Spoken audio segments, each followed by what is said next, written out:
Greetings. Hello. My greetings. Well met. Greetings, traveler. Greetings, friend. The pleasure is mine.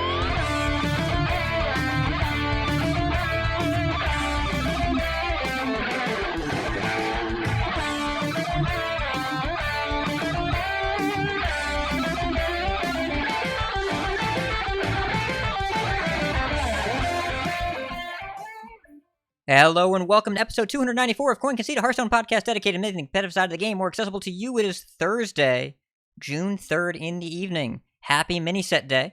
From Gadsden, New York, it's me, Ridiculous Hat. From Karazhan, California, we got Bodikus. Yep. And from Undercity, Pennsylvania, we've got Edelweiss. Hello.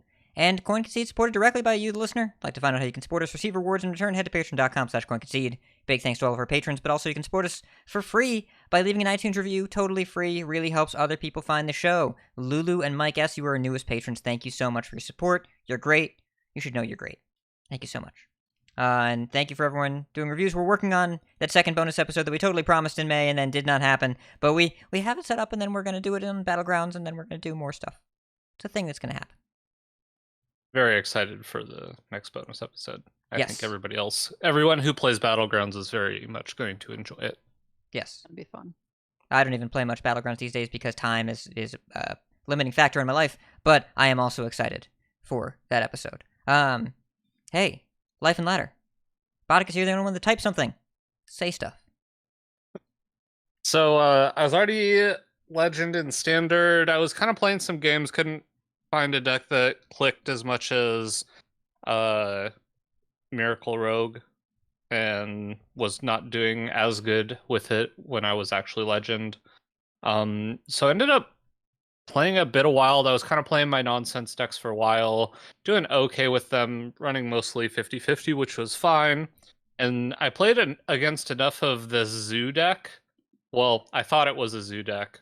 And then didn't seem that impressive to me. It obviously went off like really crazy a few times until one game they played Tamsin, and then And then you died. You took 16 extra Arcane from Golem. hand. Yeah.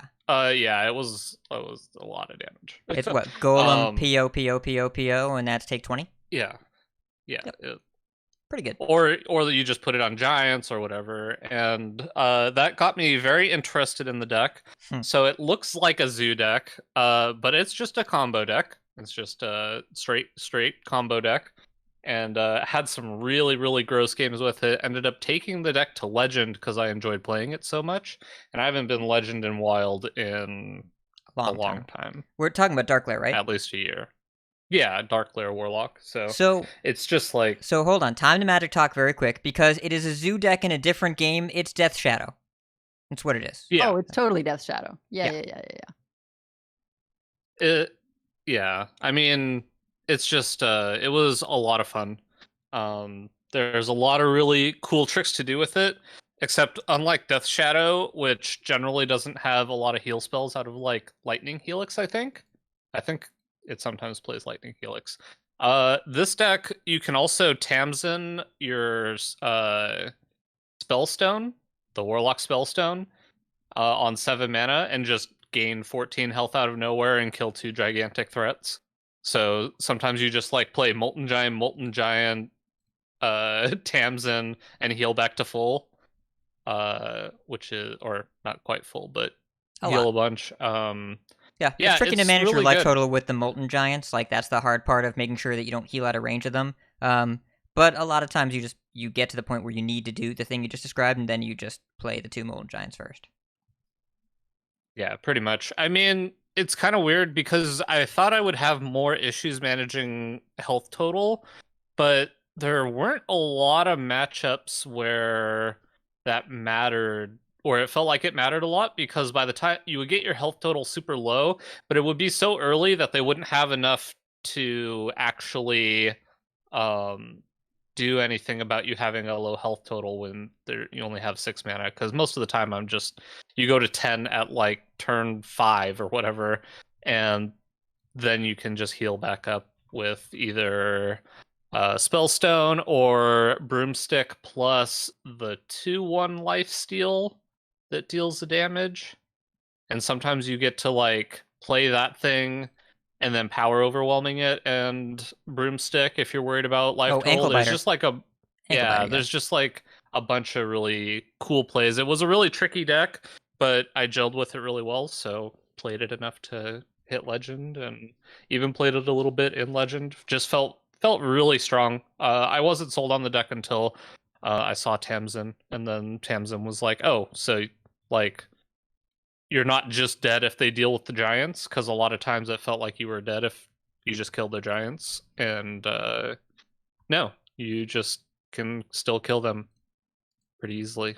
The way to make a deck more appealing to you, add 20 damage from hand. Understood. Yep. Yeah. Does solve a lot of problems, though. Like, Yeah. that is an upgrade. Did you see the replay I posted? I think I played two two giants on turn 3 or 4. Felt like the old 2-0. Giants, It was yeah. 2-0 mana. 2-0 mana. What's man? I don't know why that flesh giants. Yeah, 2-0 mana flesh giants. Yeah. As well as a bunch of 2/2s, and think I also rushed them in with a broomstick. Sounds about right. Yeah. It was, If you get those early glares and it sticks somehow, and you're able to like ankle bite it yourself and flame imp and librarian, and you're able to just chain a lot of health changes, you can like turn 3 or 4 is not out of the question. It's pretty. I'm not gonna say common, but I'm gonna say not surprising anymore. Having played around the deck or with the deck. Yeah, and the oh man, there's so many spells in this deck that I should know about. I think it's still in standard. Raise Dead. Oh. Raise Dead in that deck is so busted. Yeah, it's generates mana and cards at the same time. But, really, really powerful. Yeah, unfortunately, playing the deck also notified me just how much card draw is in the deck, and we'll kind of get to a reason why it's might be a significant problem, and we'll talk about that in the Decksplanations because of one card that scares me a little bit.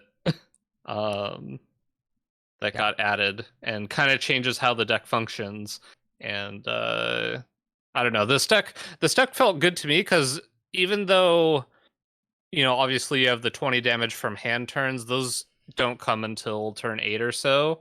And other than that, the deck is somewhat interactable. Like, there's some interaction to the deck at least. But mostly with your life total, though. Like, a lot of times you do something gross and then you get fireballed out and you're like, well, I'm dead now. It's kind of hard to compete with it on board unless you get going really, really fast and they don't have a broom. But sometimes there's minion combat. It usually just feels like the way you interact with it is by fighting on the health total battle pretty quickly.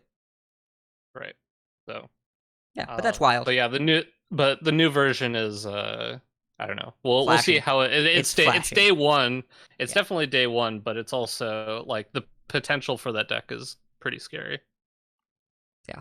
How about you, Edelweiss? What have you been doing? I know you played a lot today. Just a little bit. Yeah, I definitely have been playing a lot. I'm sure I'm going to play more after the show. I was playing this new class for me called Priest. Sort of an odd moment. But I was building it differently than how Wicked Good would like to do Priest. I was trying out the new cards that everyone's like, these are bad. Why is Priest playing this? Or sorry, why did Priest get these? I tried out the new Priest cards because they actually draw cards instead of generating them. So the idea was that rather than playing Scorpid Wandmaker, I play the new Priest Dungeoneer that draws a spell, and Cleric of Anshi, which lets you discover a spell from your deck. So the idea is you just jam those early and then Raise Dead, and you get to pull more spells out of your deck. You've got Thrive in the Shadows as well. So it's just about turbo drawing to get to Cthulhu. And lots of matchups, you're really just a control deck. Which, you know, makes sense. That's what most of the pre-spells do. But yeah, because of an actual draw engine, you can get to things like all your Cthulhu spells, get those played out. The new legendary that gives you dreams is pretty sweet. That can be a fun one to raise dead, because dream cards are, some of them are a lot better when you get them early in the game, such as the dragon or the dryad. So, and I've Yogg in there as well, because it's a mostly spell deck, so sometimes you need Yogg to bail you out. It was just an interesting take that I prefer vastly over just generation.deck. So no Sethics, no Scorpids, no Wand Makers, no Draconic Studies either. Still have Palm Rating and Renew, though. Yes. I mean, those are too good to not play. Yeah. Well, I like that you can hit your Cthulhu so quickly that they don't have anything else to hit with their Mutanus. That's definitely a nice thing. Shut up. That was one game. Obviously, you don't win the Priest Mirror. No, well, I mean, you could have played the Cthulhu. It wouldn't have killed them, but it wouldn't have gotten eaten. And then you raised at it. If you want to get crazy. I mean, I didn't think that they had Mutanus, so. Yeah. Well, they did. It was enjoyable to watch, at least. Sorry you lost, but it was funny. I hope it makes sense, Roldan. As for me, well, I have played 7 games today, I think. Because I did the Angry Chicken before this. And before that, I had some work stuff to do from home, and I'm going away this weekend.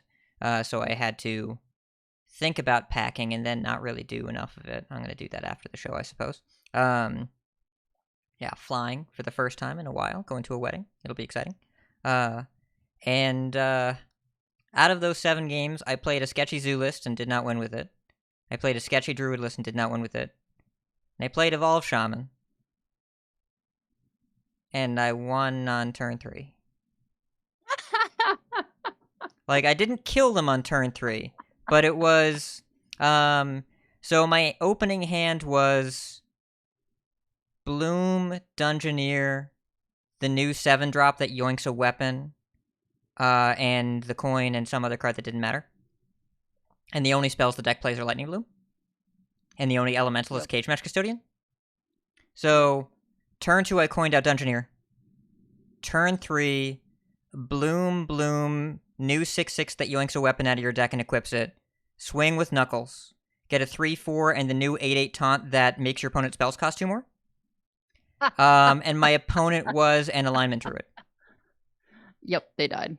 They did not make it. Conceded on turn 4. They let me hit once and they drew. But they conceded on turn 4. Yeah. I hope there are other Shaman decks that are better, and I hope this deck is bad, because that felt pretty filthy. It was obviously a high roll. But I played against a bunch of Druids. I tried out playing a bunch of new stuff and saw a bunch of new stuff. I do think that this mini set has been impactful, along with the Paladin Nerfs. I also, have to admit it, played a lot of Legends of Runeterra this past week. A friend of mine, Bassoon Buffoon, who I met through Eternal Card Game, said, hey, there's this new deck called Azir Irelia, where it's not quite a combo deck, but it's like combo aggro super synergy, where it involves you basically like attack a bunch of times in a row with a bunch of generated minions, and it's just like this perpetual token swarm that breaks the rules of the game a little bit. It's new, it's very popular. They did just nerf it, but I was playing right before the nerf was announced. It's good enough and like format warping enough, I guess, that people beforehand were complaining that like it was too good and it needed to be nerfed, and it got a really light nerf. And their Reddit exploded in a very familiar way. But I've been really enjoying the game. I think the nerfs were somewhat relevant. They also have a really cool single-player mode, like a dungeon run equivalent that's called Labs, where your cards upgrade and you get extra copies of them. So it's not like you get passives. You actually buff the cards in your deck and then get extra copies of the buffed cards. So like they get cheaper, they get bigger, they gain cool abilities, then you also get some passives. Really, really fun. Been playing a lot of that lately. But I'm very excited when I have time, probably at the airport tomorrow, to play way more Hearthstone, because the mini set looks sweet, and Standard from the games I played feels super different and interesting. So, hey, why don't we talk about the things I just mentioned in the news section? Gadgets and Gazette always gets the scoop. All right. So we've already talked about it a little bit, but the mini set is live. I was talking to Edelweiss and Hat just before the show on how mini sets are, kind of by definition, but they're very small. And so I was expecting more card reveals, and then the set just got released. So 35 cards is small, but unfortunately I haven't had an opportunity to play with the cards yet. A few of them look pretty cool, but by the sounds of my two co-hosts, it sounds like it's been impactful. We will be talking about some specific cards in our Decksplanations, so if you're looking for some reviews and predictions on how some of these cards will affect the meta, you can. That's where the section will be. But for now, we're going to kind of just go into some of the other stuff coming from the patch. If you want to get the mini set, it was 2,000 gold or $15 US. So same price as last time. I'm assuming both of you. Well, no, Hat usually pays with money. I don't know. I'm probably going to be purchasing this with gold. There's something else I want to use my gold for. Also brought in this patch. But yeah, right. I usually use US dollars. But I also usually like completing the set on day one because I'm very impatient and don't want to find a deck list that I can't play. Those of you with restraint and discipline, you don't have to do that. You can buy with gold. It's a good deal either way. You're not going to get the only misplay here is opening the cards in this mini set from packs because it's such a better value to buy it outright no matter what resource you use. All right. So, I guess we can get right into patch 20.4. It honestly feels like a lot of patches in a short amount of time. Yeah. Feels like the set hasn't been out that long, and we already have 4 major patches. Well, no, 2 major patches. The odd numbers are internal, the even numbers are external. So we don't get 0.1 or 0.3, we get 0.2, 0.4, 0.6. Okay. Yep. Got it. Okay. Makes more sense then. But either way, we kind of thought that maybe last week they weren't going to be doing any nerfs. However, they did. They made some nerfs to Paladin, and so the 2 nerfs that happened first day of school is got nerfed again, since it kind of was maybe not a neutral nerf the first time, but it wasn't as impactful as they liked. First day of school now is 1 mana for 2 1-mana minions instead of 3 1-mana minions or 0 mana for the thing. That's what it is now. So essentially, overall nerf is just up to 1 mana. The last time they changed this card, May 12th to June 3rd, twice in less than a month. It's also we had the fastest card to ever be nerfed twice was Hysteria, and that has been unseated very quickly by first day. Though you could make the argument the first one wasn't a nerf, and it's kind of interesting how the dev comment talks about it. The first nerf was a nerf to the version of the card that focused more on board and initiative and playing quickly in the Grab Rider format. But when you take those things out of the format and you make resources more important, then the reworked card was actually better because you got more stuff and the early game presence didn't matter as much. So I do think that the first change was a nerf, but it ended up not being the right way to play after the changes anyways. Kind of funny how that worked out. I loved what they said about this, though, that just because they put this to 1 mana 3 and then now they're putting it to 1 mana 2 does not mean that they're not going to try those types of changes again in the future. Yeah. They thought it was a worthwhile experiment, and it didn't, it wasn't enough of a nudge this time, but they're still going to try different changes like that.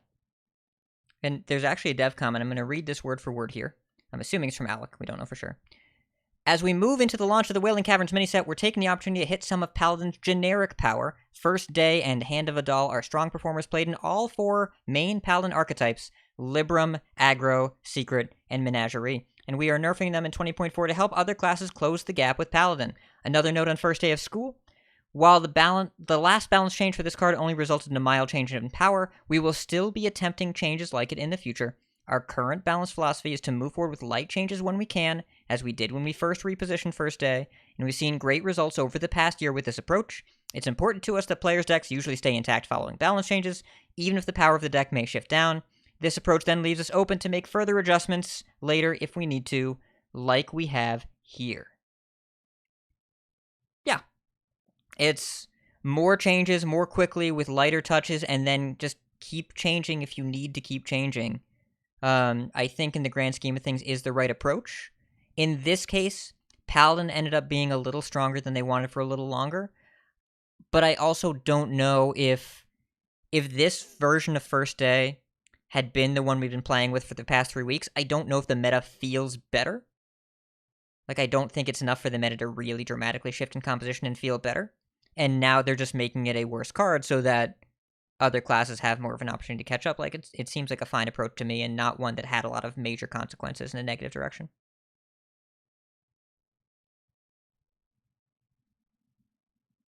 And because I didn't get a chance to mention it, but it was mentioned in the comment, Hand of a Doll also got a touch. Very smart of Hat to figure this one out last week, that this card was most likely the one that needed to be changed. It is, instead of giving +2/+2, it's down to +2/+1. I was kind of thinking it would go the opposite way if it got changed, but I think this is still a good change nonetheless. Still gives Paladin the ability to get in a bit extra damage, but it's easier now to manage the minion after it's been buffed. Yeah. And I just went to HS Replay and sorted by most played cards in the format and listed the top Paladin cards, so, like, go me! I don't feel like that it was a major logical leap, but it's interesting. This card was... What set was this? Was this Ashes? Was Hand of Doll Ashes? I think so. Let's see here. Hand of a Doll, Hearthstone. I'm just going to type it in here. Do some very professional live air Googling. Yeah, Ashes of Outland. It's a catch-up card, and they caught up. They printed this because Paladin really, really needed help back then, and then they printed a whole bunch more really awesome Paladin cards, and buffed Aldor Attendant, and buffed Libram of Justice, and then did the core set. We're good. We're caught up. We're all set. And so they can pull this back because Paladin doesn't need the support anymore. Yeah. And hitting the HP was definitely what we wanted there, because it just felt like, they could snowball super hard just because of the health kind of taking over. If they had made it like +1/+2, I think it would actually have been a little stronger than the +2/+1. Oh, that's what we predicted last week, though. +1/+2. And maybe I'm pretty sure that's what I predicted, just because I wanted Paladin to do less damage. Yeah. But I guess overall, if the minion's easier to kill, then they're going to do less damage, because giving it +1/+2, if it survives an extra turn because you can't kill it, then it's going to do more damage overall than if you reduce it by 1 and you can now actually kill the minion. And like, if they play Knight on 1 and Hand of a Doll it, you can kill it with a lot more things as a 3/2. Yeah. School Spirits 2/3 hits, so. For example. Yeah, it's a lot easier to... Yeah. And also against aggressive decks, you can actually get the board back if you can kill it with, like, Kolkar coin tracking or something. Like, you can do something to do 2 damage. Or that just seems a lot easier. Any 2/1, right? Yep. It means they don't get to value trade with the Hand of a Doll, so.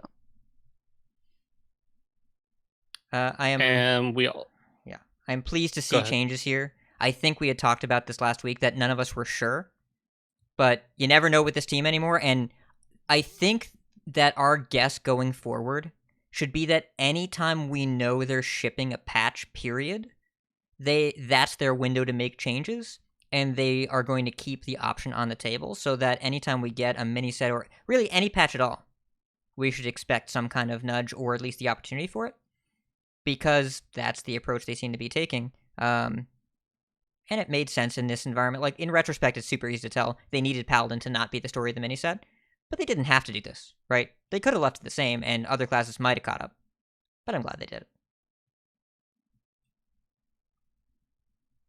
In addition, they made I'm just going to call it a change because I don't really know what changed about it, but Unbound Elemental now, instead of saying whenever you play a card with Overload game +1, it says after you play a card with Overload game +1/+1.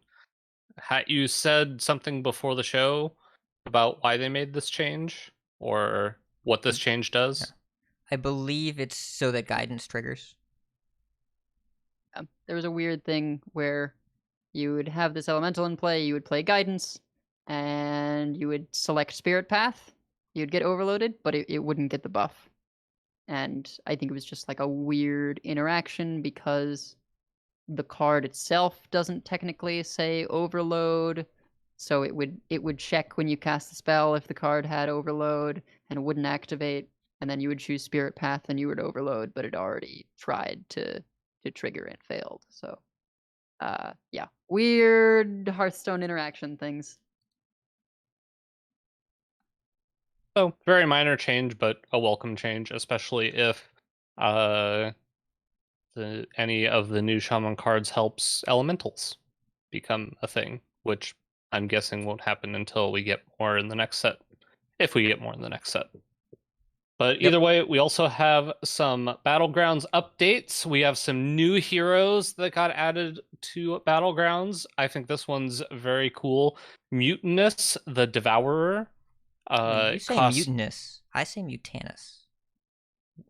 Mutinous is probably right, isn't it?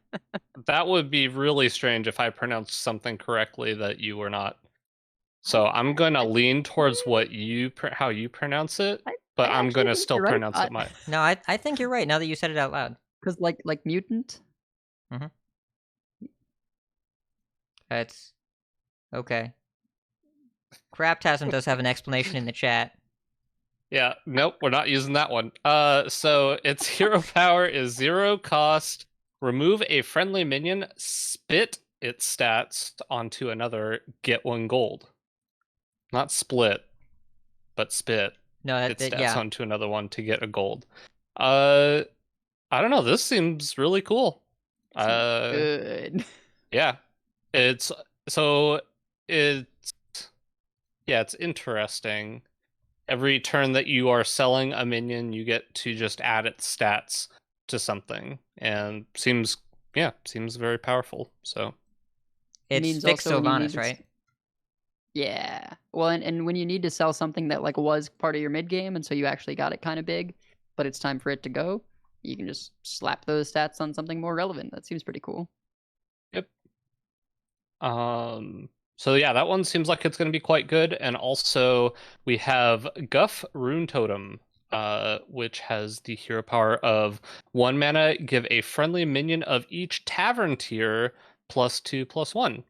I saw a tweet from Deck Tech about this card, or about this hero, saying he got to test it a bit and seems pretty powerful. So a lot of stats for 1 mana if you are able to get useful minions of varying tavern tiers. So I also think it has potential, but we'll kind of see. I do feel like a lot of board states I generate have multiple different tavern tiers. It seems like 3 is a popular tavern tier to take into the late game. So I think as long as you have like 4 different tavern tiers, every time you press this, it's definitely worth the value. But anything less than that, probably not good enough. But usually with 1 mana hero powers, you want to be pressing them early and often. And this isn't really something you want to be pressing in the first couple turns if you can help it. So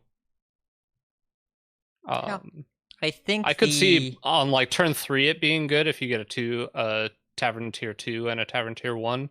Yeah. Assuming, but most of the time you'd rather just have 2 tavern tier 2 minions, I think. So yeah. The archetype that I think benefits the most from this are mechs. Like on 3 you obviously want something with a bubble. Bronze Warden, you could have Deflecto, you could have Crackling Cyclone is really good. But it's Micro Mummy seems really strong to bring into the late game, and the thing about mechs is you can give anything a Divine Shield with a Noya module. Junkbot on 4. Cleavy Robot Foe Reaper on 6. There's a lot of good mechs that you can buff up here and just press the button. It seems relevant at all levels, and you can give them all Divine Shield and Taunt with modules. This is a really clever way to do, like, Tavern tier Menagerie. I think it's really cool. And also, it seems like it could be viable and relevant, but a different way to play. I think that's the dream, right? Right. And honestly, it probably slots into Menagerie as well. Like, you probably go Menagerie with multiple Tavern tiers, and it probably functions quite well. It's also one of the few ways to buff minions with no tier, with no tribe easily. So if there's anything that you really want to buff that doesn't have a tribe, you could make that happen here. Right. Taunt comp. Taunt comp is real. It's happening. It's going to happen. Taunt comp has been real. Taunts are... I've been playing a decent amount. I think I got up to... I'm over 7k now. And there's... I've noticed that the really scary mid-game boards, now that you don't have the Frenzy minion anymore... it's Arm. Arm of the Empire is nuts. Super, super good. Yeah. Especially if you have the 1-drop, just because the 1-drop stays on your board for so long. That's like one of the... If you don't get a token maker, the 1-drop with Reborn just like stays on my board until I get to Tavern tier 5 usually. So, okay, wait a minute. Acolyte of Cthulhu on 1, the 2/3 on 2, Arm on 3, the Champion on 4. It's Taunt comp is sequential taunts in Battlegrounds. Let's go. Let's do this. Oh, man. Oh, no. I'm so excited now. Yeah. Those two don't go well together, by the way. Those two. You do not want those two minions. Which two? Acolyte and the 2/3 is anti-synergy. Very anti-synergy. Usually you have to put the Acolyte first so that it dies, so that you can get buffs on your other minions. Maybe Selfless Hero. We'll figure it out. This is more for the Battlegrounds episode. We'll have a guest on and get to talk to them about actual good strategy. Also, Hero Pool update: Maiev has been temporarily removed from the Hero Pool. Sad. She went dormant. See how you like it, Maiev. I like Maiev a lot, but it's interesting because wasn't showing up for me unless it's in the higher brackets as the number 1. She's definitely up there in the top set of them, but average finishes, it's showing like maybe she has just an absurd number of first places. She's not in the list anymore. Oh. Well, she wasn't showing up at the top. She, like, Omu and Cthulhu were showing up higher for me. I think in top 5 and top 1 is where Maiev really showed up a lot. So, but she's gone for now. Kind of sad because I enjoy playing Maiev, but understandable because she was quite strong. We also have a new minion. The Hex Ruin Marauder. It is a Tavern tier 4 demon that says at the end of your turn, if you have 6 or fewer minions, get +3/+3. Kind of in addition to this, they removed Siegebreaker. This one's kind of replacing Siegebreaker. If I'm being perfectly honest, this minion kind of scares me a bit. I don't know why Siegebreaker was a Tavern tier 4 minion to begin with, because it was kind of just stats.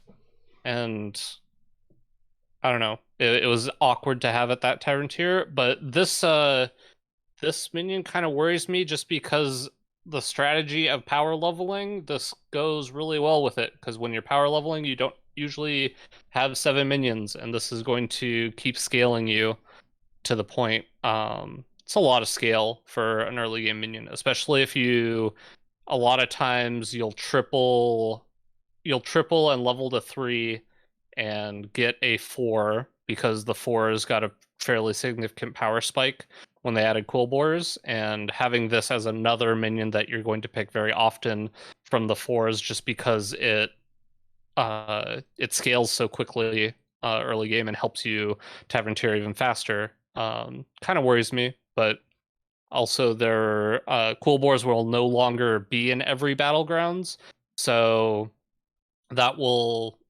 somewhat significantly reduce the power level of 4s in general, because a lot of the powerful 4s were Quill Boars. And this is a pretty clever way to push token demons.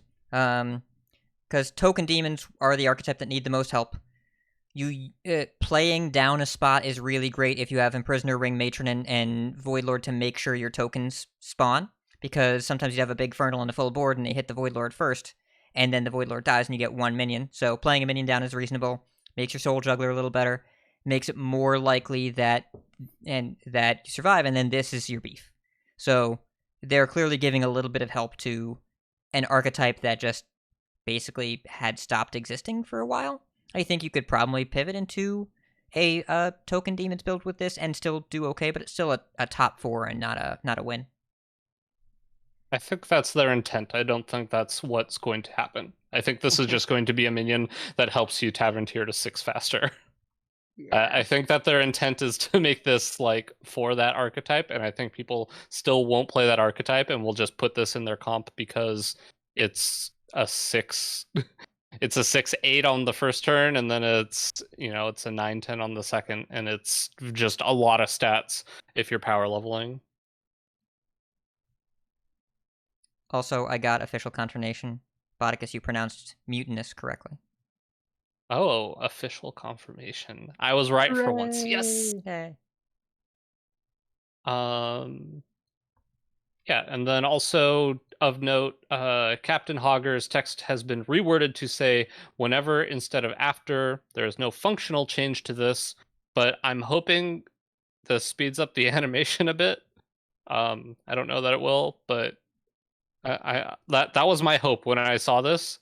I was thinking that it was after, so when I buy a minion, then it has to check after, and that it triggers instead of just buying it and giving me the gold right away. But I guess we'll see the functionality as we play the card. Yeah, I think it's just an animation speed up. It's interesting that they changed Unbound Elemental to be a whenever, or it's the opposite change, right? They changed that to be an after. They changed this to be a whenever, and both of them had no explanation. Yep. It's pretty weird. I don't know. Engineer stuff. Yeah, that's mostly it for the Battlegrounds updates. We also have a Duels update saying that when the Wailing Caverns mini set will be added to loot buckets, and the pool of eligible cards you use to build your 15-card starter deck. The patch also includes update to passive treasure system to make the system less deterministic. There was like a brief week there where if you wanted to win at Duels, then the correct play was to craft Cho and Pagel, and then they nerfed that, and then they nerfed it again. Don't craft Cho and Pagel. Don't do it. Wait, what? Wait, what? So when they originally put out the look at your deck to figure out a treasure system, if you played a bunch of 0/4s, it would always give you the inner fire your deck at the start of the game treasure. So you would play Cho, Pagel, Rivendare, just a bunch of like really total garbage minions that would be way better if they got inner fired for free. And it was busted. Really, really busted. And so you could force that treasure every time. So they made the treasure less likely to appear. They moved which bucket it appeared in. And then they changed the system to make it so there's a little bit more variance. It was a little bit less guaranteed to get what you want. That's probably good. I don't think we want every deck to have a bunch of 2-mana 4/4s. Yeah, like there's something to be said for if I want my Duels deck to be powerful, I don't want to whiff on the passive and then play against people that hit on the passive. But there's also something to be said for I have to make these dumpy classic legendaries to guarantee that my deck plays the same way every time in a random format. So they're looking for the middle ground. I am grateful that they are trying this and testing the boundaries.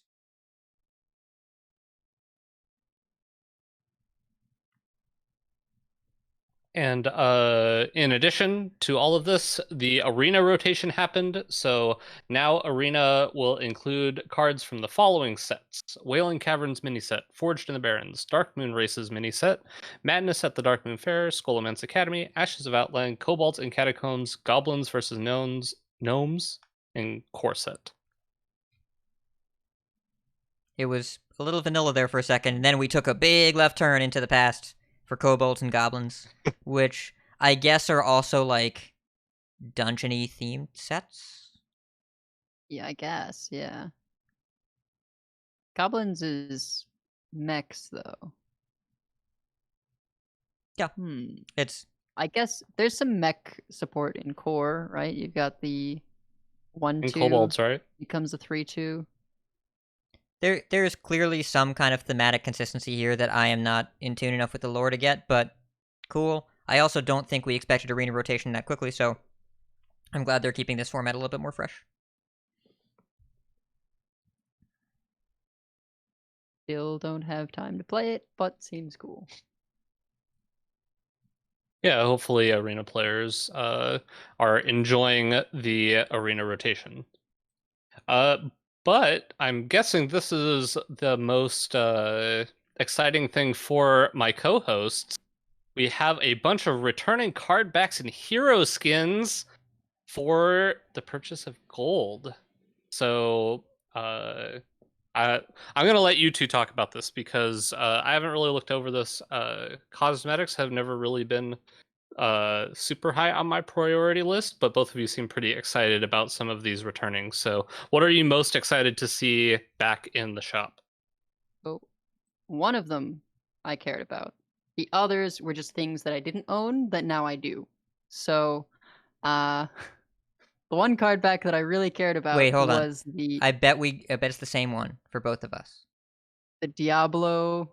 It is not the same one for both of us. It's not the same one? Yeah, no. So when they did the Diablo Tavern Brawl and everything, I don't remember what was going on, some life stuff, but I remember like wanting to make sure that I logged in, but then forgetting to activate that, and so I never was able to claim my Diablo card back. And it was so cool with the like health bubble thing, and I was really, really sad that I missed the opportunity to pick it up. And it was one of the card backs that was available after this implementation. So I snapped that up immediately, and then I saw that there were like 5 others that I didn't have, so I got those 2. So I was excited to get Rainbow because that was before it was playing. Seems like a good month to get Rainbow. And I don't know, it's... This is not adding them to the store. This is making old card backs and heroes purchasable with gold permanently in your collection. That you just go in and you craft them with gold. That's the exciting part to me, that it's a big system upgrade. It uses the interface we already have, so no interface cruft. It uses a resource that some people actually have more of than they feel like they need. Like if people want to go make these card backs, they can do it if they'd rather spend money on the mini set or if they don't need the extra gold for packs or whatever. It's something else to spend your gold on if you want to, built into the interface, and it just lets people get access to cool looking stuff. And big props to the community at large. I have seen very few idiots who have been like, this makes the original card back less special. Very few people. Because like, just let people have access to things. It's cool. It's if you were playing a while ago, you know you were playing a while ago. The game has a lot of history now, but no one's showing that off with a card back. Like, oh, the first season card back. The people that are new don't know what that is. So I'm grateful to the community that it's been so incredibly positive, because there was the opportunity for this to get a little gatekeepy, and that's not really what I've seen. Yeah, for sure. That people are like, oh, well, you know, you shouldn't have it since you missed the event, right? When it comes to me being, you know, really sad that I didn't have the Diablo card back. Yeah, and there are some things, like, you can't get a BlizzCon card back. So if you want that, you go to BlizzCon. You can't get Golden Celebration. If you want that, be a professional Hearthstone player. You know, and I'm all about the idea of collecting something that's special, but you'll know it's special because you had it, and you probably have a bunch of other things in your Hearthstone account that make it stand out to you. I don't think pre-ordering an expansion at a certain time and playing the game at a certain time need to be limiting factors for someone owning a cool thing. And I don't know how many people are going back and crafting the first season card back and instantly equipping it. Like, I don't think that's what's happening here. That people are like, oh, let me show off with this thing that I didn't have before and that nobody cared about. I don't think that's how it goes. Yeah, I immediately equipped the Diablo one just because it looks sweet. And then eventually I'm going to go back to the random, because what's the point in having as many card backs as possible if you can't sort of cycle through them? Well, I bought Rainbow and then immediately kept Edwin Van Cardback equipped because that's the card back that I use. I did not change it. And I'm aware that just buying wants Rainbow for his pack openings because he changes his card It's on the backs list. It's on the list. for pack openings like a psychopath. Yeah. Well, it's okay. It's hashtag content, Boticus. All right? That's content. I think most of the card backs that I didn't have were like early days pre-purchase ones, because I think for a lot of college I was still just grinding arena to get cards. I didn't get the Blackrock Mountain pre-purchase. I didn't get a couple of adventure pre-purchases. Yeah, the money card backs being available makes so much sense because you might not have had the money back then. And 7 years ago, when these card backs were first around, like, there could be people that have jobs now that were not legally permitted to work back then. It's, you know? Totally. I think I picked up Whispers, Blackrock Mountain, Karazhan, League of Explorers, and yeah, Diablo 1, maybe something else. But like most of those are from pre-purchases that I just couldn't afford back then. Yep. You know, chose not to make that part of my budget back then.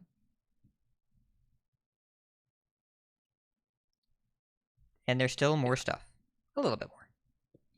Yeah, so I think that was a really cool addition. I'm glad that we finally got, and I was kind of expecting something like this to come out as a drip feed, like they would announce new special thing. No, they just dumped everything. They're like, here, just whatever you want, just big burst of card backs and hero portraits, which is cool.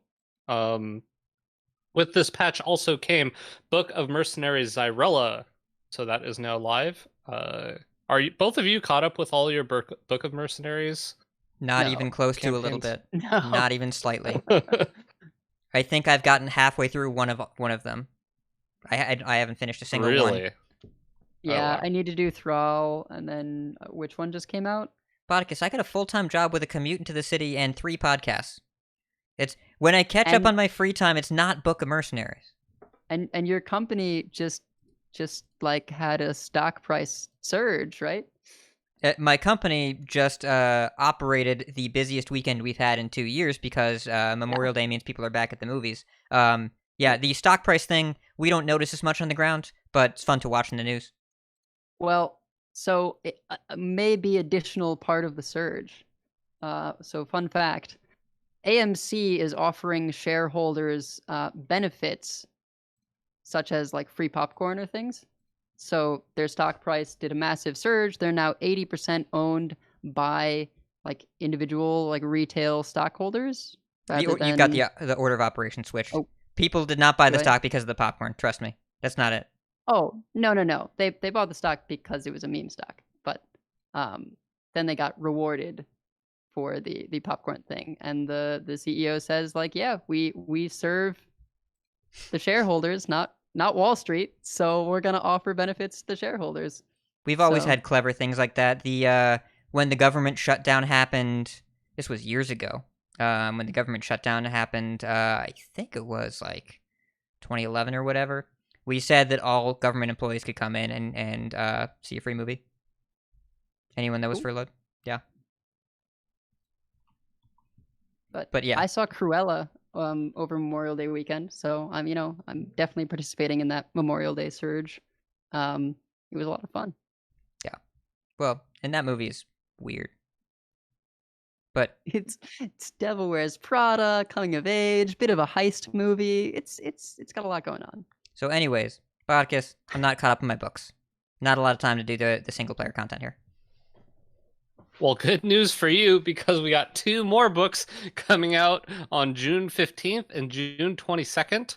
So, Book I'm of gonna Mercenaries. make time for my boy Guff. I'm making time for Guff. He deserves it. He gets the time. So on the 15th, Book of Mercenaries Guff will be coming out, and then back to Book of Heroes, Malfurion will be coming out on the 22nd.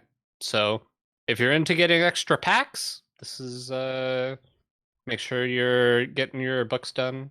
It's I don't know. It's kind of a nice way to pass the time, where if you're not super invested in the story, you can kind of just click through it and not pay a lot of attention. And if you like lore and all that stuff, I think these provide a lot of cool content, as Hat would say, for those people. Yep. I think the Book of Mercenaries in general, they're writing for original characters that aren't trying to shoehorn a decades-old story into a card format, feel a lot better to me than the Book of Heroes stuff. I understand Book of Heroes is all about backstory of characters they pre-selected, but being able to write for this format with someone like Matt London doing it, really, really great to see. And much more enjoyable from what I've played and what I've seen so far, which admittedly is not very much, but Matt London is very talented. And lastly, in this gigantic patch were a bunch of bug fixes and game improvements. List is a little too long to go over everything. Were there any notable ones that you saw on this list, Hat? There are a lot of them. I don't know. I tried to figure out which one of these were notable. Borrow Decks works again. That's the important one. Yeah. There are a bunch of other, like, small game interaction things. But yeah, I don't think any of these were too important. Maybe the Oh My Yog one, where the if you had a whenever after a spell is cast trigger, and it got Oh My Yogged when you played the spell and the spell fizzled, it didn't have a target, now you get the trigger and before you didn't. So, like, if you had a Sethic, and you cast a Holy Smite targeting something, and it turned into some spell that couldn't resolve for whatever reason, didn't have a valid target, now you get the Sethic trigger. Yeah, but that is the most important one. These are all really small things. Borrow Deck's the important one.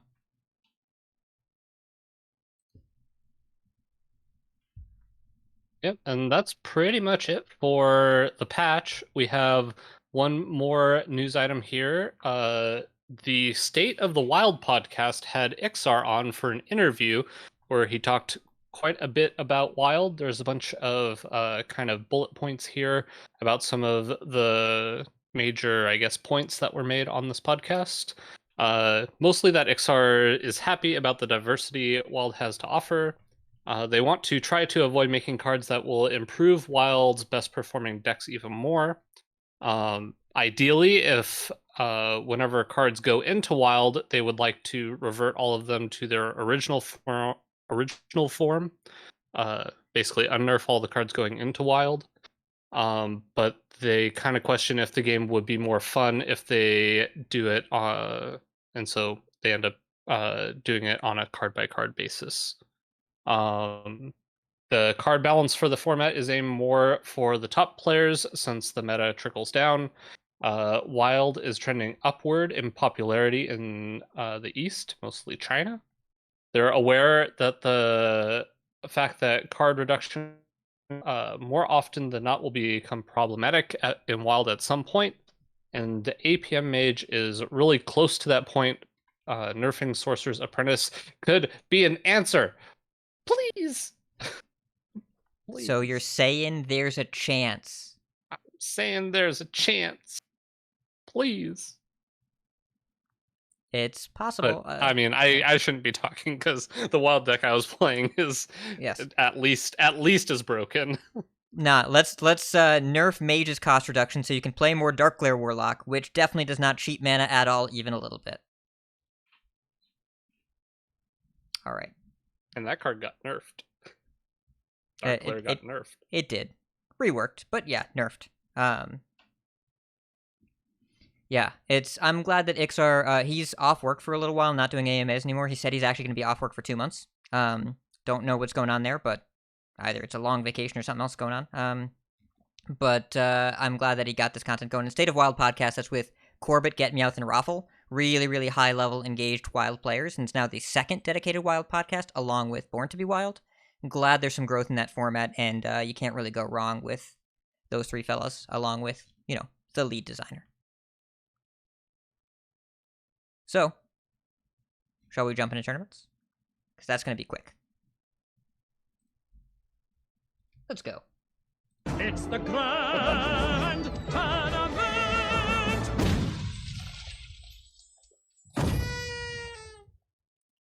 So, the majorly important thing is that this weekend is Season 1 playoffs for Grandmasters. We're going to see the champion of Grandmasters for all 3 seasons, or for all 3 regions. And we have decklist, because remember, the Grandmasters got early access for a week to play with the new patch, and then submitted decklists. So, there are a lot of decklists out there on Twitter that are really interesting. So, Lorinda compiled some lists.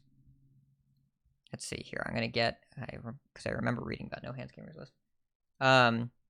There were only 2 Paladins submitted total. Period. Across all 3 regions. Ooh, only 2. wow. 23 Warriors, mostly control. A lot of Kresh Turtles. A lot of Kreshes. Because that card does a lot of stuff, even though it's not necessarily the best at everything. Does a lot of stuff. A lot of Priests, as expected. I imagine that those are going to get banned. 15 Demon Hunters. Those are a mix of OTK and Demon Hunter, except Asia Pacific is really heavy on OTK. Rogue, quite a few of those. Mostly Miracle. A few Poisons here and there. And 1 Secret Rogue player in the Americas region.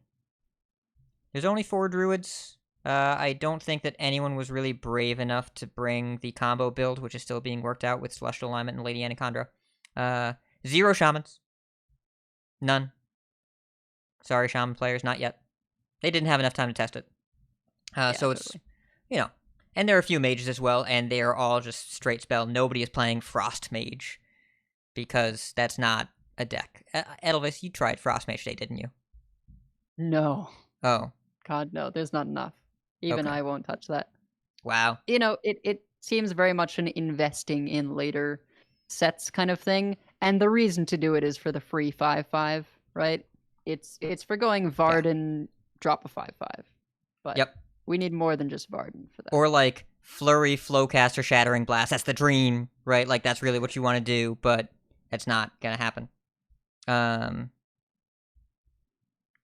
Yeah. So, and looking at No Hands Gamers list, for example, he's playing Death Rattle Demon Hunter with double Sigil of Summoning. Cool. And he's also got Fell Rattler in there, and the new 3/2. Like, I think DRDH got the most new cards immediately.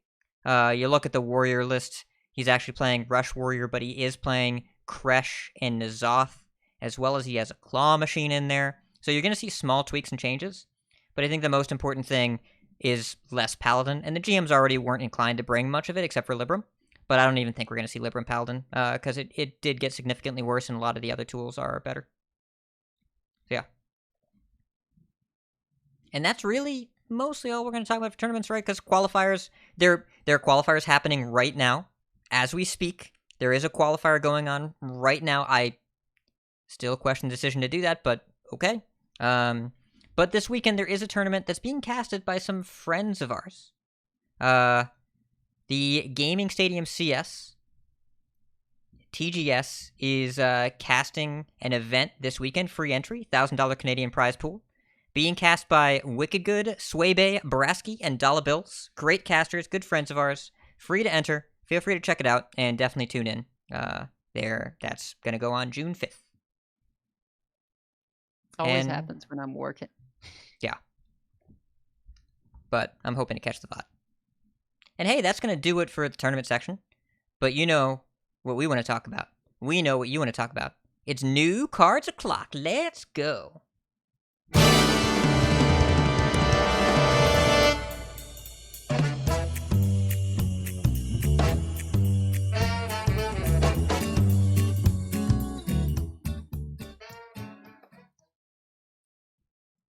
All right. Well, we're gonna do our regular new card sort of Decksplanations format, where we each have 5 cards that we've chosen.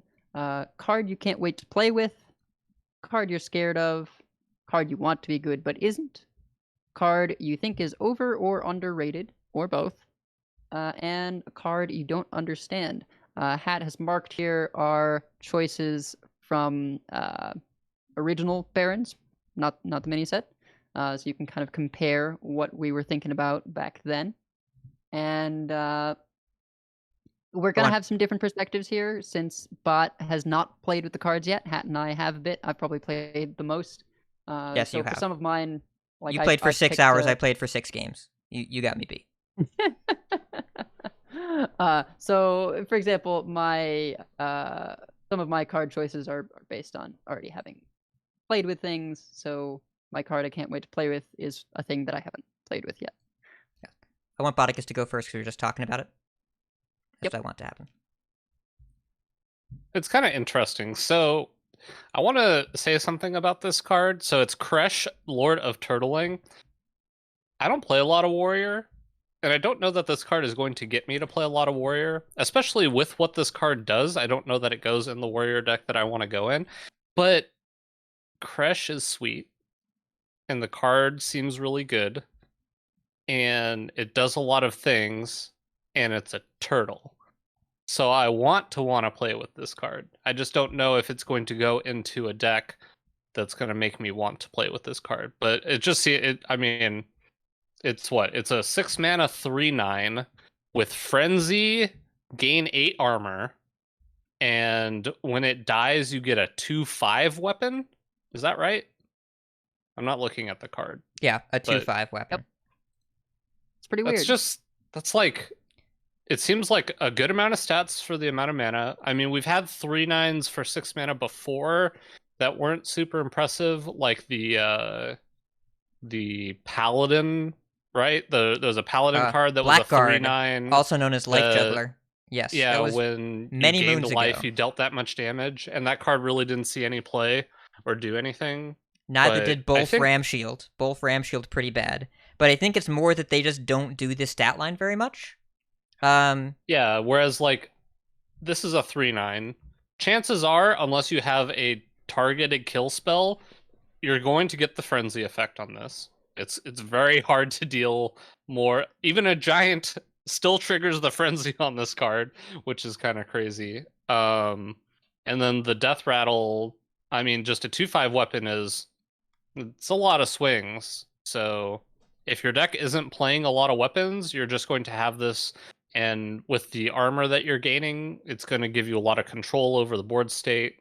It's a beast, so I guess you get it back with N'Zoth, which I believe is what Hat was saying earlier. It's just a cool card, and I mean, I like turtles, so I like Tuttles. Yeah. That's one of the oldest internet memes I can remember. This card, I think this card sets a record. It's got 6 different numbers on it.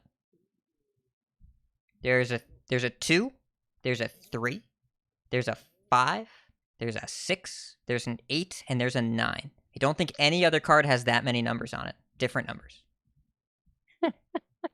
It's just weird That's to process, true. right? There's so many things going on here, and none of them are like the clear best thing to build around.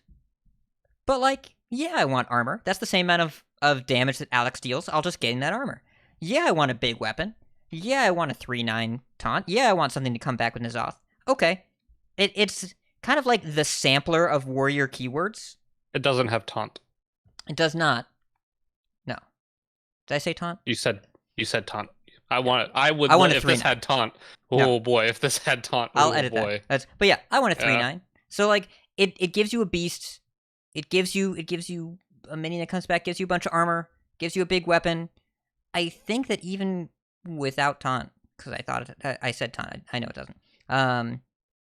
I think that you just kind of play this card in warrior decks until we get more synergy, because it's the warrior keyword sampler. It does all the things that you want to do in warrior, and it's not really the best at any of them, but it does all of them, and you only need the one card, and it keeps coming back, and you can Sour Fang this too, if you really want to.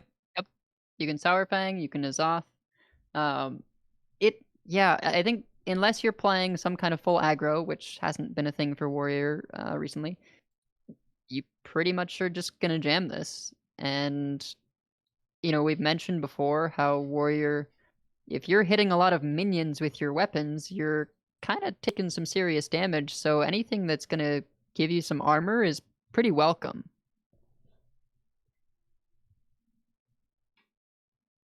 Yeah. I don't want to... the 3/4 Death Rattle card. Is that still in Standard? Terran Gorefiend? Yeah. Terran's still around, yeah. Oh man, can we Terran this card? Oh boy. You I can. don't think that's Get the value and then Terran it? Oh man. And then you get 2 of them back from Sour Fang. Oof. Yeah? I like it. But one is fine. Yeah. This card is not the best at anything, but it's enough things for the deal on rate that you do it. It's the all-you-can-eat buffet. No, none of these are a Michelin star meal. But it's enough different stuff for the same low price. I just can't say no. I'm just gonna do it. And it's a pretty good conditioning recipient as well, right? Yeah. You play conditioning on 5, drop this down as a 5/11. Seems all right. And I also want to say, last set, I predicted Efficient Octoboticus as the card I wanted to play with the most, and boy, am I glad that card ended up being good, because I've played with that card a lot, and it is definitely a lot of fun. I think that is one of the best predictions that was made from the last expansion. Let's not get into any of my other ones, because I don't want to look at some of the other ones. There's a few good ones here. Okay, you had a big miss, I had a big miss. Yeah, we'll figure it out. Yep. All right. But Edelweiss, you picked the cutest card of the expansion. So I picked Serpent Bloom as a card I can't wait to play with. Again, partially because I've already played with a bunch of cards, but I haven't done this one yet. And we have Kolkar Pack Runner. And Kolkar Pack Runner plus Serpent Bloom is pretty good. As long as you play one spell prior, you can kill whatever you want. It's Hunter's Mark is back. 0 mana Hunter's Mark is back. It just requires a little bit of extra work. So we can slot this into Yogg Load. There's all kinds of things I can I do love with the this. casual mention of Yogg Load as though it is a deck that you are currently playing, and it is something that anyone is doing. Yep, it's fantastic. This doesn't work with Rhino the way we want it to, right? It does. No, it does not immediately blow up your opponent's portrait. No, that's not how that works. For those unaware, Bodicus is remembering a magic interaction. Oh no, wait. Yeah. You're where talking about something does had- it deal? Does it deal Yeah. 1? No, it does not. Yeah. If it worked the way Magic did, this would be also good with that card. Yes. Yeah. In Hearthstone, there's actually a simple rule: any damage splitting effects between the minion and the face, ignore all keywords. That is the way to think of it. That's how it works with Moarg. That's how it works with Explosive Runes. That's how it works with Trampling Rhino. Anything that would split, it only looks at the stats. It ignores Divine Shield and Poison and all that stuff. No keywords or anything like that. And no damage doubling with Moarg either. Just based entirely on the numbers on the card. Hence being unable to piercing shot OTK people. Yeah, does not work. So sadly, can't Serpent Bloom your Rhino, have it deal 1 poisonous, and then do the rest of face. But still, I think very good just because 0 mana. And 0 mana, kill a thing with the mild extra work of you need a beast. Pretty okay, I think. It's really just a matter of can you afford deck slots to run this? And I think possibly you can. One of the just things run this that over Hunter, tracking, right? You just play it over tracking. Yeah. One of the things that Hunter struggles with can be killing large things. So extra ways to do that is nice. What was the card you wanted to play with last set? I was Wildfire. I enjoyed it. I enjoyed some Even Mage with Wildfire. That was actually quite enjoyable. It's a lot better in that case. Yeah, it's not Standardfire. No. But maybe one day, just not yet. I think we need a fair number of things from last year to rotate out before we really think about Wildfire, unfortunately. Yeah. Well, the card that I can't wait to play with is a lot more obvious than the ones that you two were talking about. I want to play Shaman and draw some cards. I would like to play my Shaman Arcane Intellect. I would like to guarantee a Lightning Bloom. Or just draw a bunch of burn. Or whatever. I just like this. It's not surprising. It's not subtle. I just would like to draw 2 cards in Shaman. I like Shaman. I want it to be good. So yeah. Yep. This is not how I expected the card draw to be, but I'm just glad that Shaman got a draw 2 because it needed the card draw real bad. Yep. And there's so many ways to play with this. Sottle had been doing the thing where the only nature spell is Lightning Bloom, so that you can have crazy power spike turns. You can do the reverse thing where you've got a bunch of nature spells, but the only elemental is like Cage Match Custodian, or I'm interested in doing a thing where the only elemental is Alakir, and you try and do the Alakir combo with Nightmare.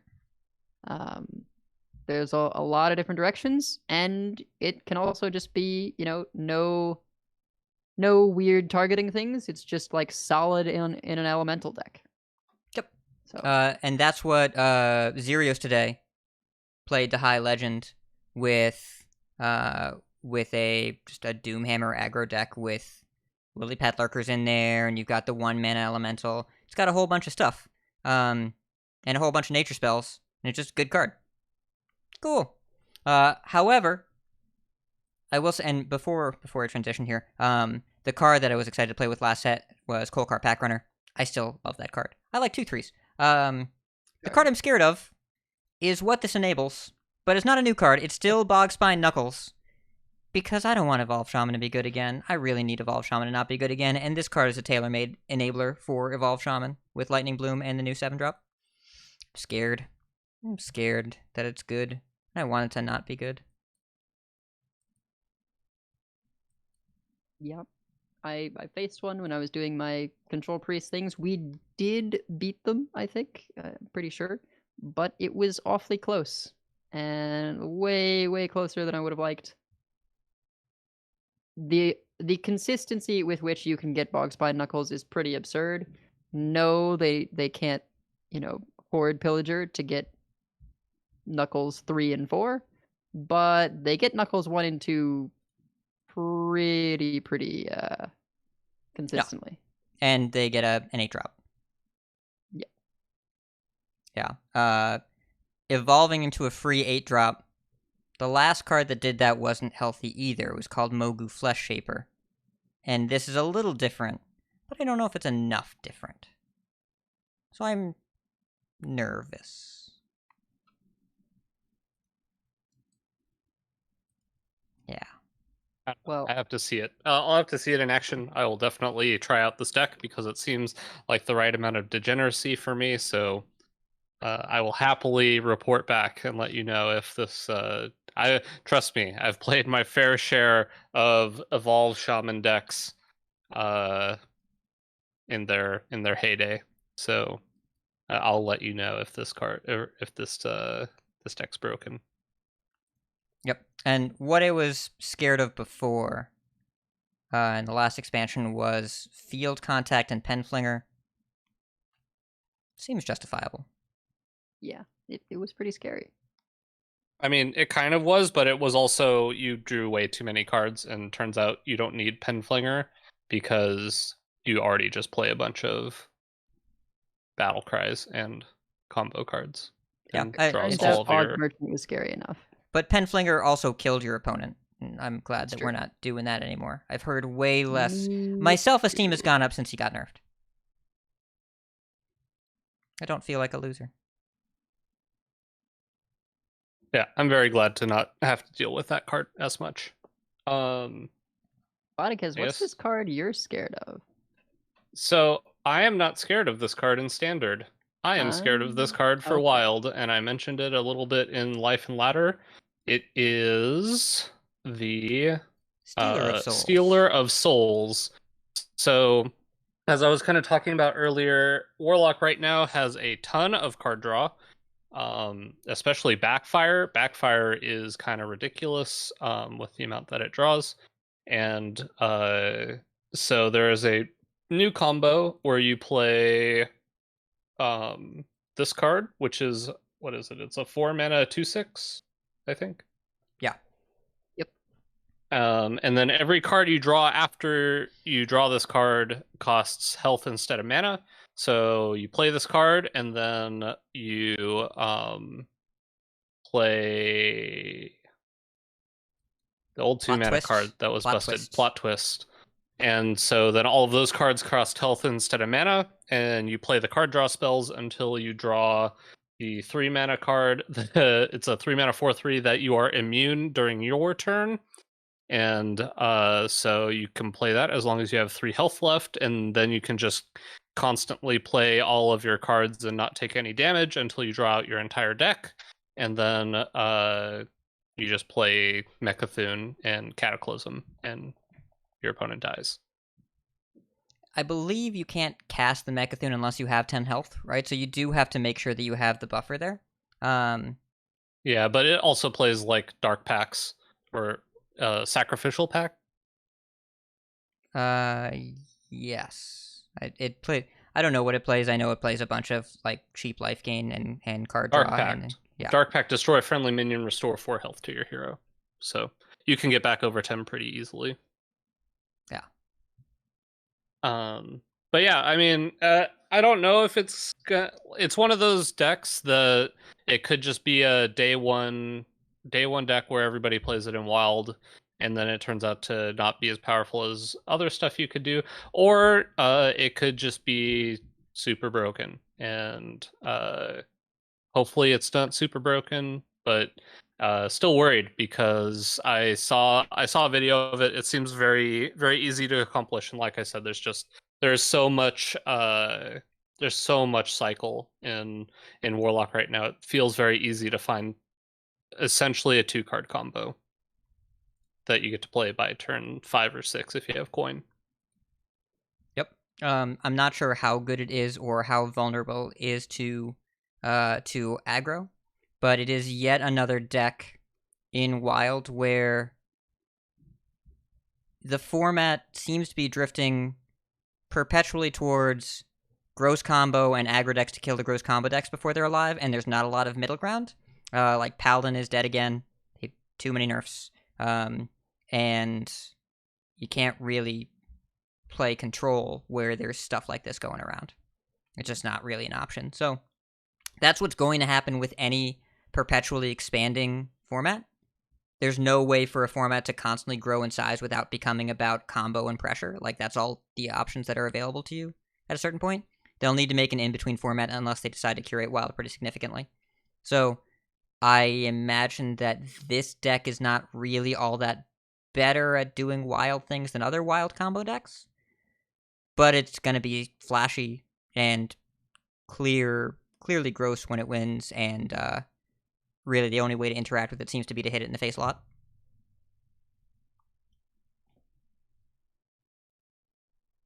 Yeah, I mean, we'll see. Well, it seems like a more powerful version of the deck I was playing, because you just get to cut all of the cards that try to kill your opponent, and you really only need a select few cards to kill your opponent, and the rest of the cards just cycle. So we'll see where it ends up. I'm just worried because if a deck like this ends up being, if it ends up being better than the deck that I was playing, I think that's probably a little bit too powerful for Wild. Yeah, I would I guess think the that deck I'm Claire playing still... is Yeah. I'd guess Glare is still better. Glare, like, you can build up minions over multiple turns. You don't need any crazy combo thing. You're not vulnerable to Dirty Rat the same way. You're not vulnerable to Spell Disruption the same way. It's a really powerful deck that's already really fast and can kill the same amount of time. And also, you can play like a minion deck if you have to. But this deck, when it wins, will be more explosive.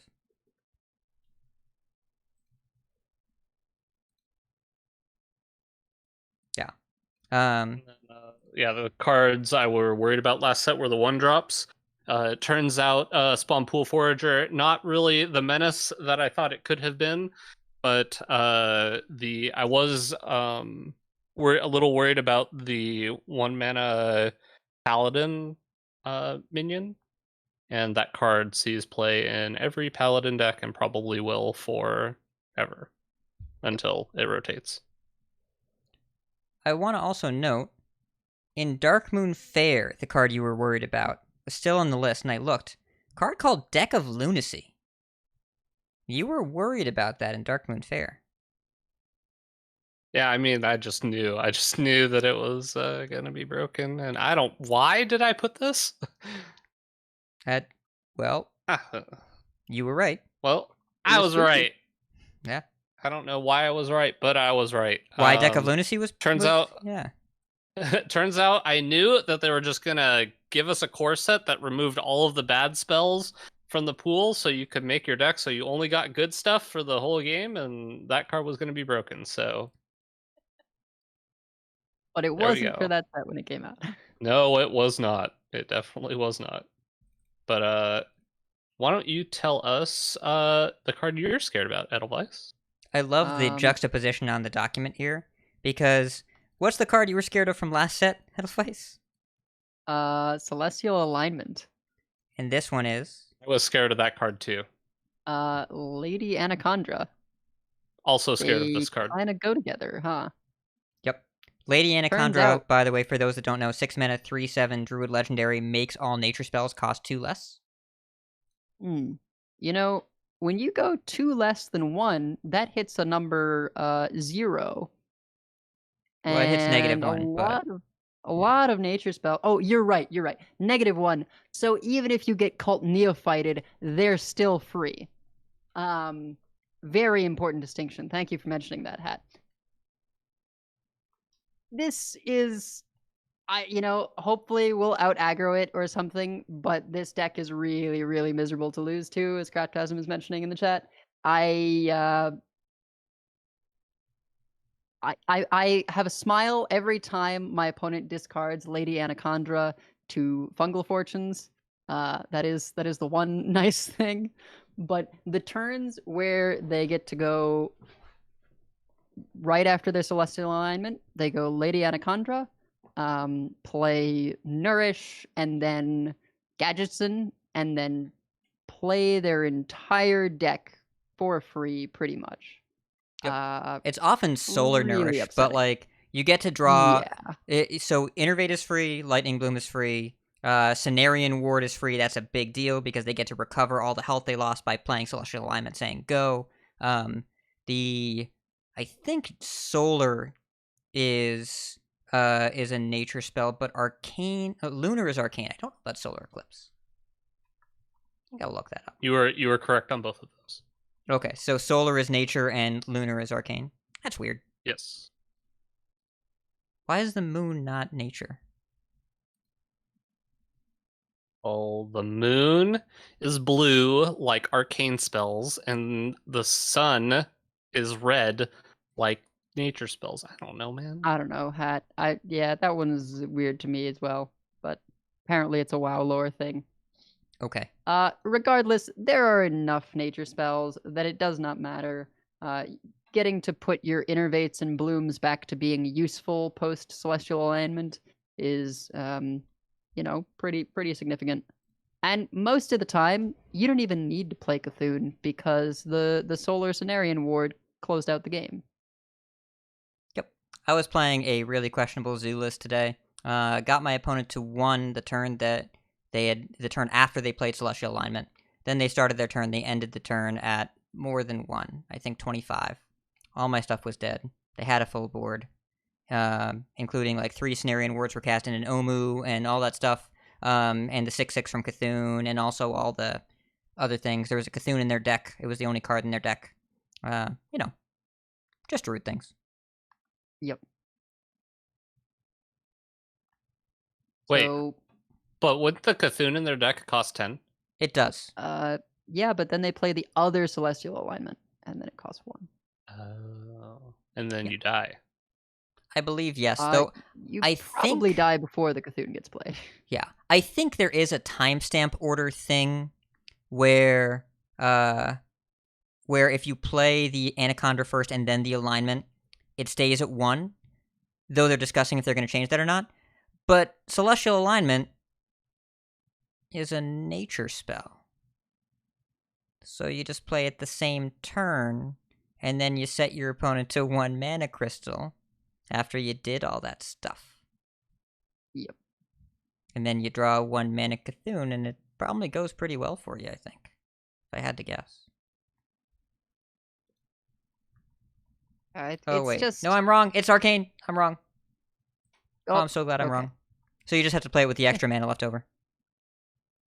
Still, just this deck when it pops off, it feels super degenerate.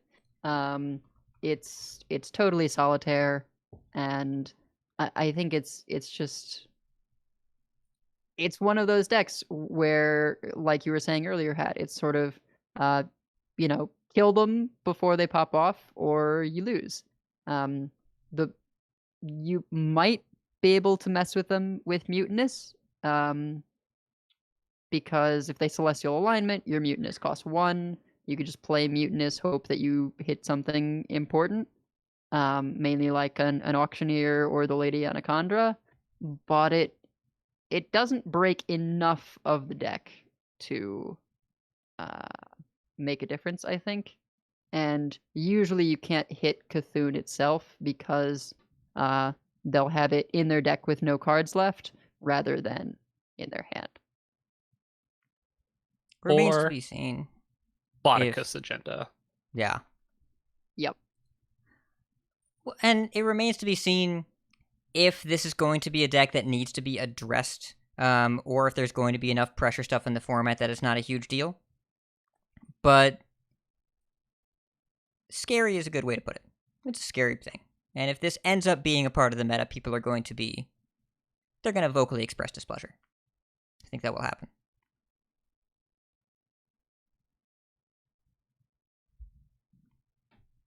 Well, you start this next one, Edelweiss, because I think Hat and I have both started Do one, the so old snake back and forth. All right. yeah. So Yeah, so card I want to be good but isn't. There was a lot of I honestly maybe could have put this under underrated, but Perpetual Flame. It's kind of a weird one. It definitely reads really good, right? You deal 3 damage to a thing, and then if it kills it, you get to keep doing 3 damage to things. The important bit is that you keep overloading. So if you want to clear a significant number of threats with this, you're overloading for a lot. And, Still a good deal at any rate, I think, though. Like, you're talking, at base cast, it's total 2 mana to deal 3. You go up once, it's 3 mana to deal 6, 4 mana to deal 9, 5 mana to deal 12. These are good rates, but it does place a lot of pressure on your following turn. And the real question is, why do you need to do this when we have Zappy Landslide? Yeah. Like, if this was a nature spell, you could Dungeoneer, but it's a fire spell. You can't Dungeoneer it. So I don't really know what problem this is solving. Yeah, Also, this is one of those. Go ahead. I was gonna say this is one of those cards that like looks really good, but then you sort of think about it and it just doesn't really have a spot. The one thing that I thought of what seemed maybe this is where its strength is with Unbound Elemental. I thought maybe you play this, you kill a bunch of things, and you get a whole bunch of Unbound Elemental triggers. That does not happen. You get 1 trigger. So I just I don't think there's a spot for this, right? The dream is you clear a board and play something powerful alongside your board clear, and then you can take the next turn off because you have something good this turn. I guess that's the use case, is you're doing 1 mana to clear and playing something alongside it because you don't get a next turn. I real question. I feel like overloaded crystals are worth more mana than normal crystals. So if you are not using the overload, like if your overload card kills your opponent, then obviously the overload didn't matter. But if you're playing a card like this, which is kind of incentivizes for the most part in extending the game, then those crystals that you are going to be able to use next turn if they weren't overloaded are worth a lot more than the crystals you have this turn. Even if the idea is to play this and then develop a board and kind of have initiative on your opponent, their ability to react and then you don't have that ability the turn after, I think ends up costing you more. At least in my experience, it just has felt like overloaded mana crystals cost you more. Maybe it's because as your mana goes up, as you have more and more mana to work with, limiting the amount of mana, like each mana crystal is worth more when you have more mana, if that makes sense.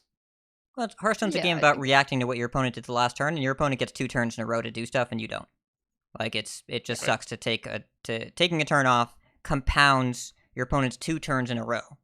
Because you're supposed to get a really powerful turn that builds up for 2 turns worth of stuff, but Hearthstone just doesn't work that way, especially in the post-rush era. Well, and also they get to play things knowing that you're overloaded a bunch. Yes. Right? So they can play around stuff that they know that with your mana you won't be able to do. Yep. It's a cool card. I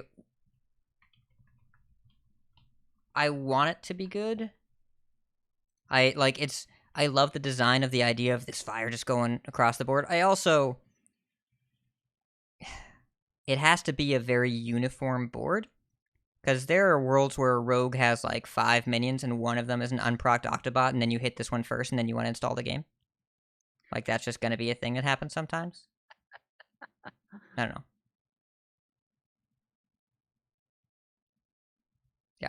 Yeah, I feel like in those situations, though, like when you're playing this card, all of their minions have 3 or less health. Like, I feel like that's the case, right? You are trading in your minion or whatever to make sure everything has 3 health, so it doesn't matter what it hits and you full clear their board. But I think if you're ever playing this card and like a brawl almost, where like if it hits this one minion, it just ends and the card's useless, I don't think that's worthy of the inclusion. I think you include this card if you're able to manage the health total of your opponent's board to make sure it full clears them and then develop behind it. Yeah, and the developing behind it is the only reason to play it. So you have to be playing something that wants to swing the board in the mid-game and is vulnerable to wide stuff and isn't playing Landslide already. Or maybe you play it with Landslide. It might be, because I don't know that there's a ton of like good overload cards other than Zappy Boy that I've seen. I guess you have Doomhammer, you have Zappy Boy, and I'm trying to think of the other good overload cards that are seeing consistent. Well, I guess Shaman isn't seeing Shaman isn't seeing consistent play, so it's hard to tell which. Yeah. Oh, Lightning Bloom ones are actually good. Lightning Bloom's good. Okay. Yeah, that too. I do want to know how does this work with Kel'Thuzad?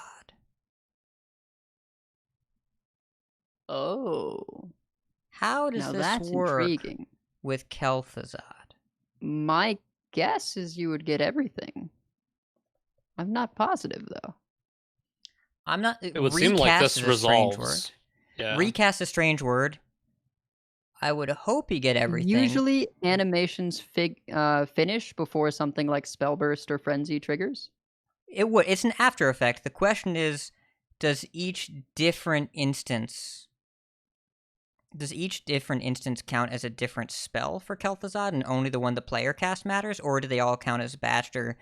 And also, it could be that Kel'Thuzad is just coded that after a spell resolves, look at all the minions that died since before that and then bring them all back, which I guess is what it does. Well, I mean, I'm certainly going to try this.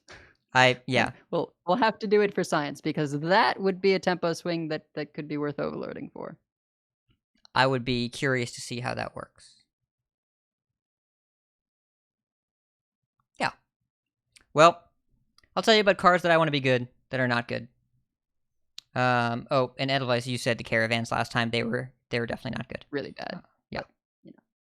So, cards that I want to be good but aren't.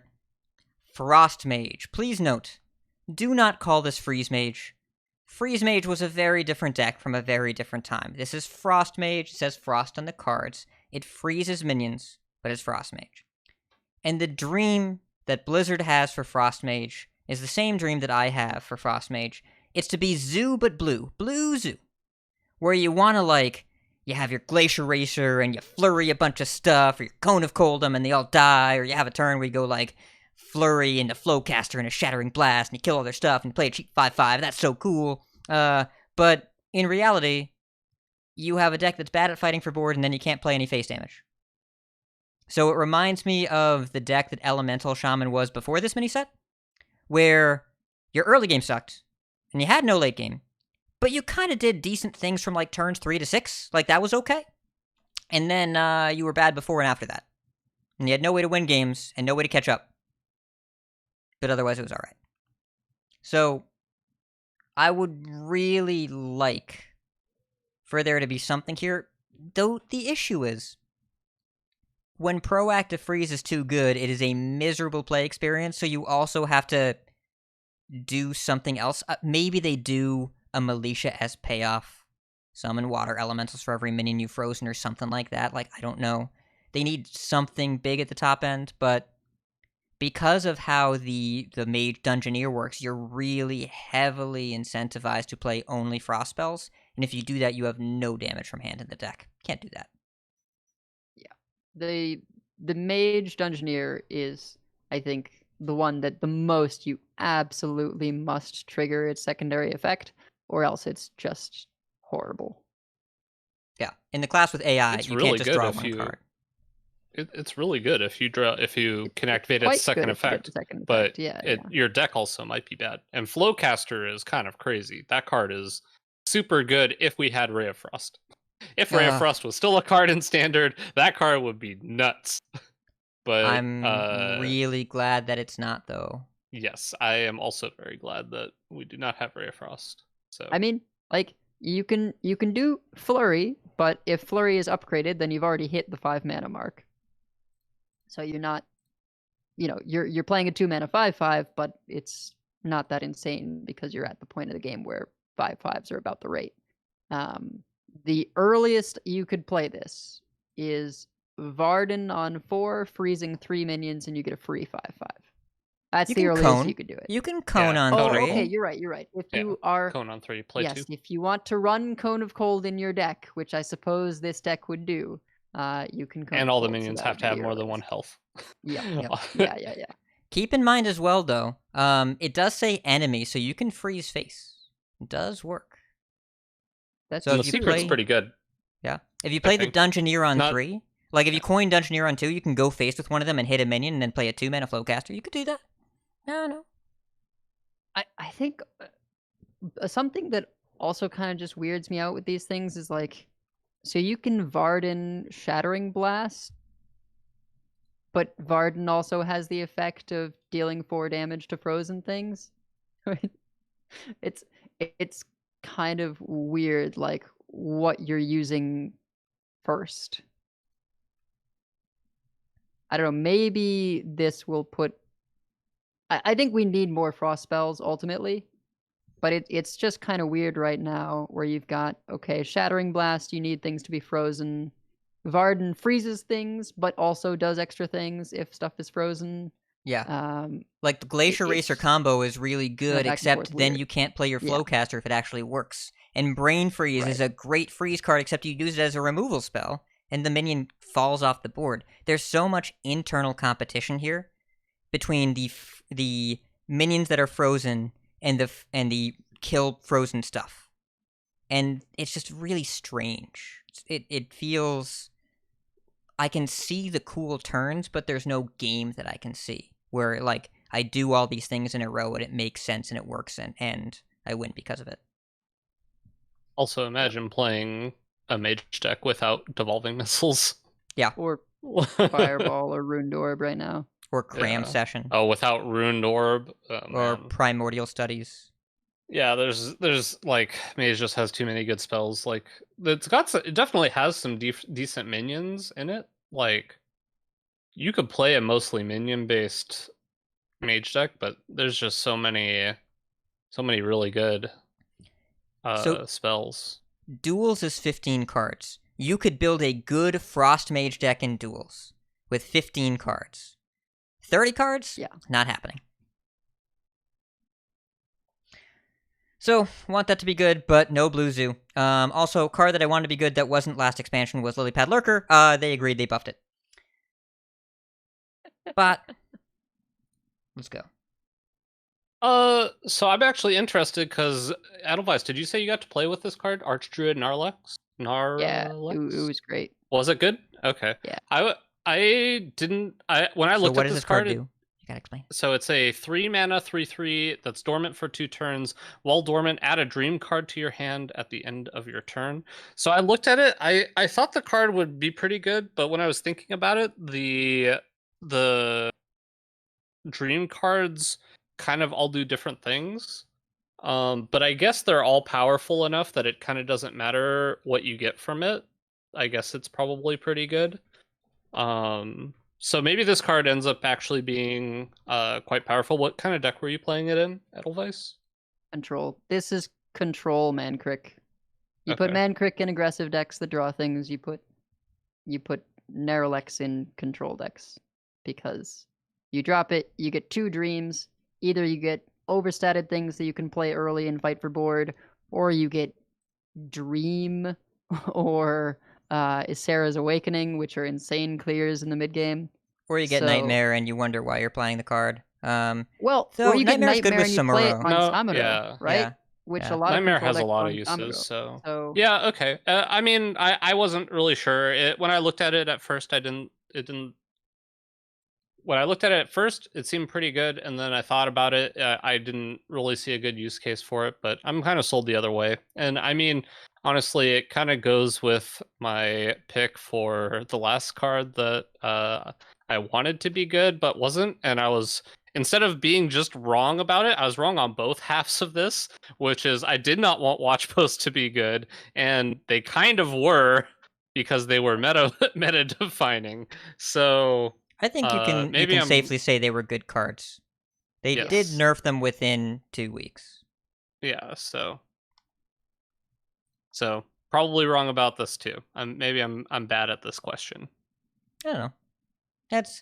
It's hard to tell. I am also not sure about Nerlex because if you want good value that's hard to control in the early game, and you have a density of cards to make sure that you don't die if you whiff, then sure, but it might just mean that we don't need this card either. I don't know. I don't know yet if it's going to end up being a staple, but I do think there are chances for there to be really gross high rolls here. If you hit an early game Awakens, the card, like just an Awakens, if it said you only get 1 Awakens and no second card, it would be insane. It would be completely busted. And 1 mana saps are really, really good. So I was thinking of the card as like Ysera is good because the 5 cards it gives you synergize really well together. So I thought if you were getting 2 random versions of it, those 2 cards might not synergize super well and you might not be able to make as good use of it.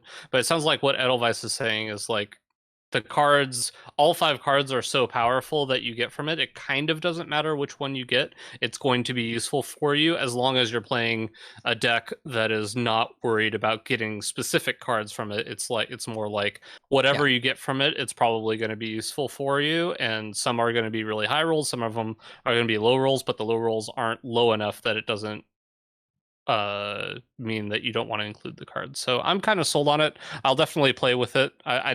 I think I'll play with it in more than just like, seems like it might even have a spot in some mid-rangey decks, because I think you can probably use a lot of the Ysera cards in mid-rangey decks as well, but we'll see. I think that 100% of decks that play this will also play Mutinous. I expect those two cards. Like, if you're looking at this card, you also want what Mutinous is offering you, which is just to make the game go longer and win with value. Yeah, that seems about right. And so, Bot, we already talked about your over-underrated card. What's your feeling on Perpetual Flame? Why do you have it listed here? I just assumed people would think this card is good, and I don't think it is. So Okay. I was in the same camp as Edelweiss. I don't know that there's a whole lot more to say about the card. I initially, when I first read the card, didn't think it was good.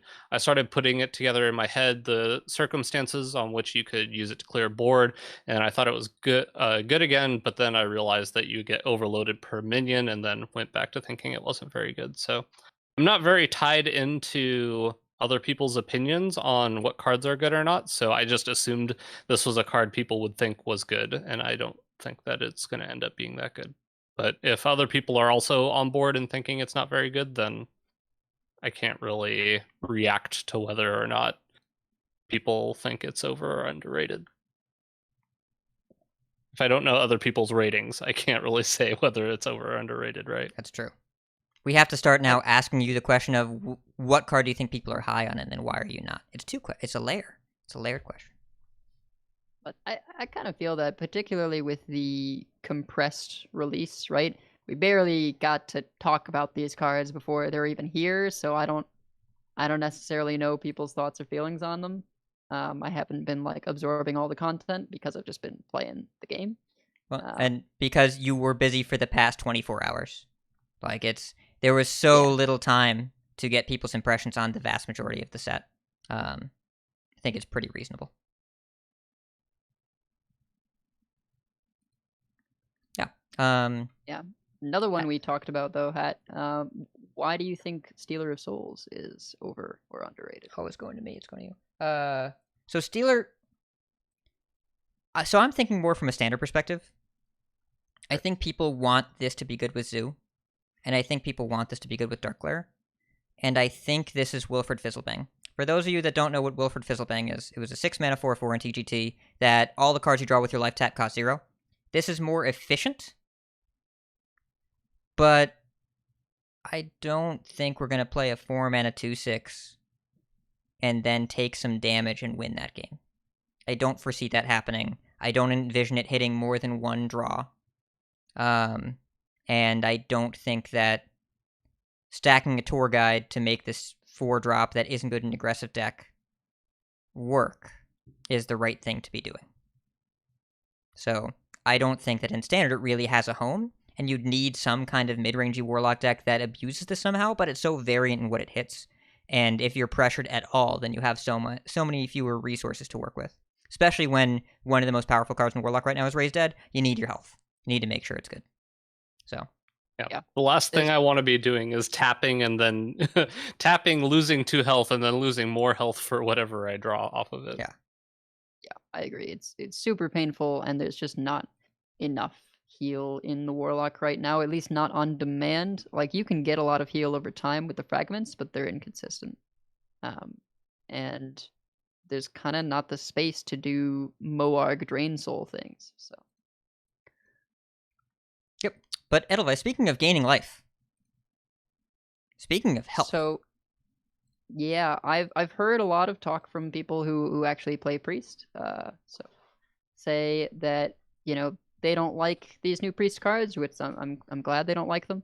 But Cleric of An'Shi and the Dungeoneer. So Cleric of An'Shi, 1 mana 1/2 battle cry. If you restored health this turn, discover a spell from your deck. So it basically is the Thrive in Shadows effect. And the Priest Dungeoneer is draw a spell, same as the others, 3 mana 2/3. Draw a spell. If it's a holy spell, reduce it by 2. The way I've been running it is just like, it's not like I have all holy spells, because I don't think the reduction is that important. I basically made a Cthulhu Yogg Turbo Draw Priest deck that's like minion light, so that you only hit like things you really care about. And rather than raise deading to get more generated cards the way you would with Scorpid and Wandmaker, I raise dead to get more drawn cards from my deck. So Cleric of Anji and Thrive in the Shadows can help you discover Cthulhu pieces, try and get those off early, or just, find answers that you want to things your opponent is doing. So you don't do as much of the play, 6 copies of Hysteria, but you do get to pretty consistently hit the stuff that you're actually running. And it's worked pretty. I haven't played Cthulhu that many times, but it's worked pretty well as just a control deck, because I'm discovering from a pool of things that are in my deck rather than a pool of random spells. So I like it. Other people don't, because I guess the draw for priest among people who typically pray it is actually the generation. And that's just not a thing I'm interested in from the class. That's kind of the thing I hate most about Priest. So, these got me to play Priest. I've been enjoying it. It's been good for me. You're going to lose against other Priests because they generate value instead of drawing it. But I'm kind of okay with that. Yeah, I mean, that's the issue with with this card, I guess, is that it draws the card, right? That's why a lot of priest decks don't play Thrive in the Shadows, because it draws the card. And I mean, I like the card. I just don't see myself slotting it into a lot of decks. But I'm also not playing the same kind of decks you are, so it makes sense. I think it's definitely a cool card. I like that there's both versions, right? You can definitely have the version that's trying to churn through the deck to get to a specific win condition, instead of winning the game out resourcing your opponents. Oh, this is how you build Cthulhu Priest. Like this is what this is for. Yeah, I think so. And I think if there's ever like another win condition that's sort of easier to pull off than Cthulhu, like some other kind of weird combo thing, wow, we immediately have the tools to make that happen, because Thrive in the Shadows, Cleric of Anji, and the Dungeoneer, it's a lot of card draw. It is? I will say I like Cleric less than I like the Dungeoneer. I think the Dungeoneer is just a good card that I could see putting into a lot of decks, but Cleric... There are a lot of good shadow spells, though. Like, there are a lot of really good shadow spells that you kind of need to play. Palm Reading, Soul Mirror, Hysteria. I mean, I think that you don't need the benefit. I think that you play enough holy spells where the benefit comes into play, but I don't like Cleric because it requires you to have restored health. Yeah, which it is, can be an issue sometimes. Yeah, it is more challenging than I had expected to proc this. I think it's easy enough most of the time, but it's, for 1 mana, it still can be tough to jump through the hoops to make it happen. All right. But the payoff is that you get to discover. Final category. So we're hitting the 2-hour mark. Card we don't understand. I think we got some good answers here. Edelweiss, what is this thing? So, I mentioned a hunter card that I want to play, which is Serpent Bloom. Card I don't understand is Venom Strike Bow. Poisonous weapons. It's a 4-mana 1/2 poison weapon. Yeah. So it comes out pretty late. 4 is a lot of mana to spend. I get that you can kill anything. I'm sure this is a pretty solid arena card, but right now the problem that a more controlling type hunter has, and that it has traditionally had, is we don't have enough life gain. And so using my face to kill 2 poison worthy minions sounds like a good way to die very quickly to an Alex. It just doesn't really seem like the way you want to clear big minions. Maybe if we do pick up some kind of lifesteal beast later on that we're going to be dire frenzying, then maybe I'll be interested in something like this, since it is a 2-for-1. But at present, we don't have enough of a life total to work with for this to be viable. Or a reason as a hunter to want to make a game go longer. Yeah. Like, So Lerox OTK? No, that's not really a thing. And Hunter doesn't feel like it's in the position of, hey, I need more 4-mana stuff. And this is competing with Rindling's Rifle, which is a substantially better card. Yeah, so for sure. I follow the subreddit called the Custom Hearthstone subreddit.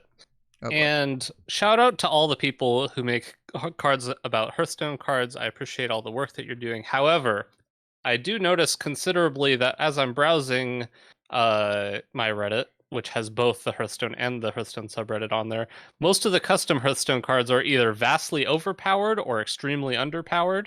And when I saw this card spoiled, I thought this was part of the Hearthstone subreddit, or the custom Hearthstone subreddit, because it seemed vastly underpowered. And then I realized that this is a real card that got printed. So not really sure what they were going for with this card, but maybe we'll see in the future. I don't know. Maybe.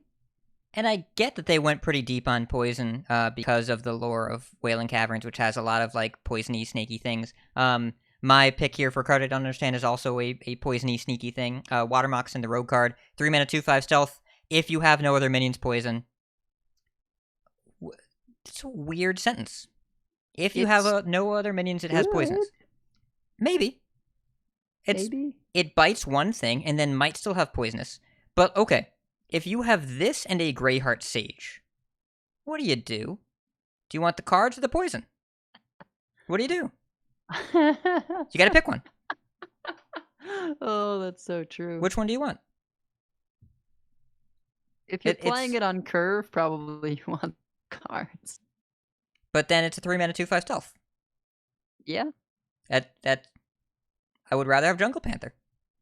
So none of these deals. I do not like any of these deals. None of these deals seem appealing to me. No, the best deal is you get this out of your teacher's pet, and then you kill something with it. That's the deal that you want here. But yeah, I can see a world where like this is a 3-drop that kills 2 things, which is the same idea as Venom Strike Bro. It's a thing that gets you guaranteed value, but that means that you are a rogue that isn't playing minions. Now, I thought about this earlier today.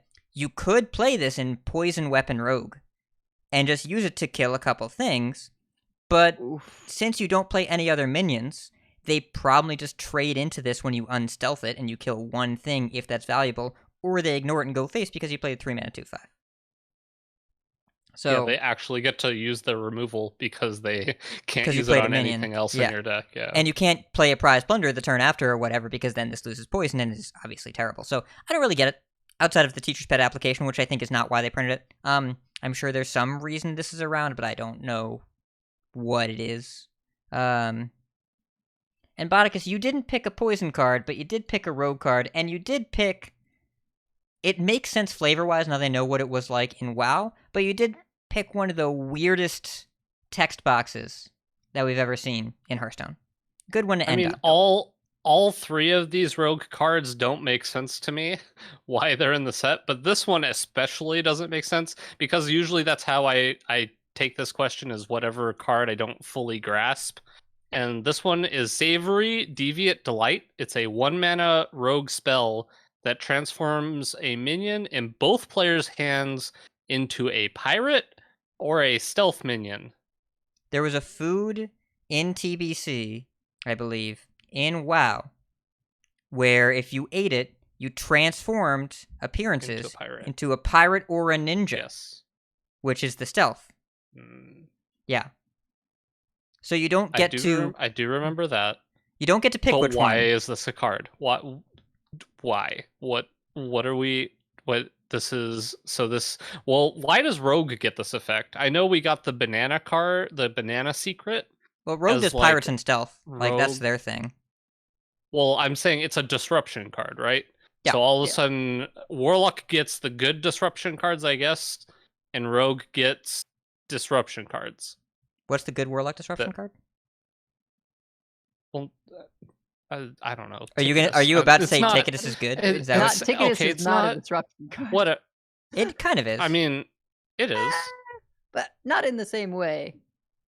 Ticketus is a I'm not make saying the game same. and Okay, faster card. Warlock gets the cards that messes with your opponent's stuff in a way that other classes don't, right? Yeah, Priest I gets it. suppose. Elusia. There's been some misses for Okay. Warlock Yeah. disruption cards. Disruption is something they're experimenting with. We've got Glide, we've got Star Student Stelina, we've got Elusia, we've got Ticketus. We'll call disruption card. We've got Mutinous, we've got Savory Deviant Delight. Stop me when I name a good card because I haven't yet. Elusia is the closest, but they're messing with these disruption cards because people like disruption, but they're also making them bad. And Savory Deviant Delight is completely incompatible with Tenwu Alex. So you cannot be playing this with Tenwu Alex. Again, you could play this in Poison Weapon Rogue if you really wanted to. I don't think you do. It probably is just there to make Wand Maker worse. Yeah. It makes it worse. And it is going to be devastating for potentially both players when your 1-mana spell gets Oh My Yogged into this and both players lose some important piece. Like, that's gonna happen, and it's gonna be very silly. Oh, this is actually good. You know why this card is good? I figured it out. Because it makes Wand Maker significantly worse in Poison Rogue. Yeah. Yep. Yeah, that's it. Good. I'm glad. Poison Rogue is worse. They added a rogue card to make an archetype worse. I'm happy about it. Well, and Yeah. there's some pretty clear things as well. At least they seem clear to me. Paladin, kind of weaker cards in this mini set. Rogue, kind of weaker cards in the mini set. They're fine. They have enough to roll on. Same thing with Mage. Yeah. So So I do think Shroud of Concealment, the rogue card, the 3-mana draw two minions. If you play either of those minions this turn, they gain stealth. You're gonna prep that and play a field contact after some games, and that's gonna be pretty powerful. That's gonna be a powerful thing. So just be aware that that's coming to a rogue near you. I don't know if that's gonna be the best way to build the deck, and the deck is very minion dense right now. But those are in field contact and Shroud are in the same expansion. So that's going to be around for 2 years. yeah. So that's going to be a thing. I don't know when that's going to be a thing. Savory Deviant Delight, I am less convinced this is going to be a thing. I think that it will be a thing in Trollden videos, but I doubt it will make it into decks. Then again, I said the same thing about Yoink, and Yoink is in decks. Yoink feels better than this card. It is.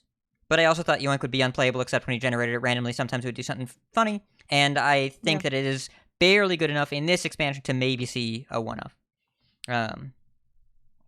Just ask Language Hacker how good it is. Do we want to say anything about the adventures? Because we didn't name a single card that deals with adventures, but they added these 7 random 2/2s that I think is kind of weird because, 8. Oh, sorry, 8. Because, probably 2 of them are good, and then the other ones you're probably not super happy to see most of the time. The 2 at least to me, well, I guess you could add stealth, but to me, the 2 most important 2/2s would be Divine Shield and Rush. Those seem to be the 2 best out of the set, if you were to get them. Can be nice. Spell damage. I played Zoo with both Meeting Stone, which I think is a good card, and the 3-mana 3/2 that drops an adventure, which is obviously a good card. And the Warlock deck, the Zoo I was playing, had the Grimoire of Sacrifice, 1 mana, eat a thing, and deal 2. And it dealt 3. And it was strong. It was good. They're variant in terms of how relevant the key word is going to be, but they limit variance in terms of how big of a body you're going to get. And the biggest problem with Pilot Shredder's design is that the range of outcomes was so huge, but nothing else could even come close to competing.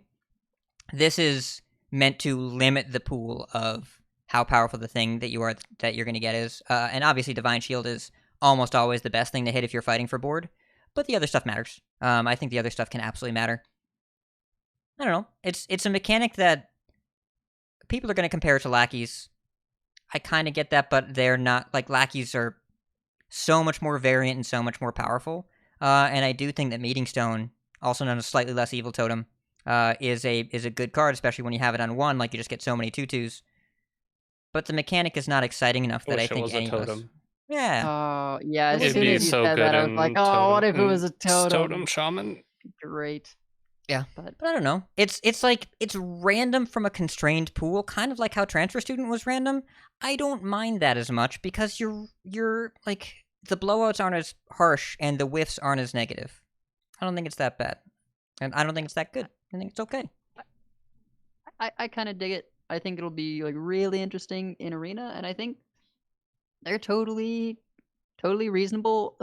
And that basically new Shredder, 3 mana, 3/2, Death Rattle, Summon an Adventure.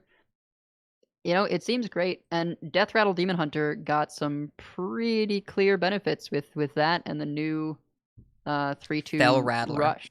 Fell Rattler is super good. So, you know, Yeah. Death Rattle Demon Hunter got, you know, pretty shoe-in choices in those two minions. Yep. I think we're all excited to play. Why don't we wrap up so we can go do that? Because I want to play more than 7 games today. Fair enough. Yes. And just like people thought this set wasn't going to be impactful and isn't very powerful. We've seen big impacts already. It's too early to tell where the meta is going to go. But you can play the cards that came out today and feel like you're winning more games because of them, and there are quite a few cards that have that feeling. So I think the design was sneaky, but the power level is there for this to be impactful, especially in such a small standard. I'm excited to play more. But we have many folks to like to thank. Check out our thanks section on the website, coincade.com. You can find our content info, our show notes, and our Patreon information. Support our show financially at patreon.com/coincade. Join us every week live by following us on Twitch at twitch.coincade.com. Join our community chats in our Discord at discord.coincade.com. Right into our email, coincade@gmail.com. Follow us on Twitter at coincade. Like, share, and follow us on Facebook at facebook.com/coincade. If you like some CC swag, head over to our shop, shop.coincade.com. Big thanks to our producers, Number Theory, Itinerant Wizard, Doge, Cape Roby 1, Dr. Fish, Crush, Cap, B Squatch, David P, Snowpack, and Tarot, Lucky, Fade to Black, and Walu. Special shout out to Crush. Buddy, you're a card now. I'm assuming that Crush was named after the original WoW boss.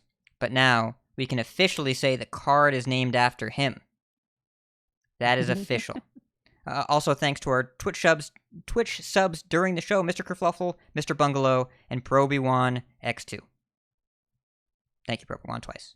And my coin concede, pretty easy.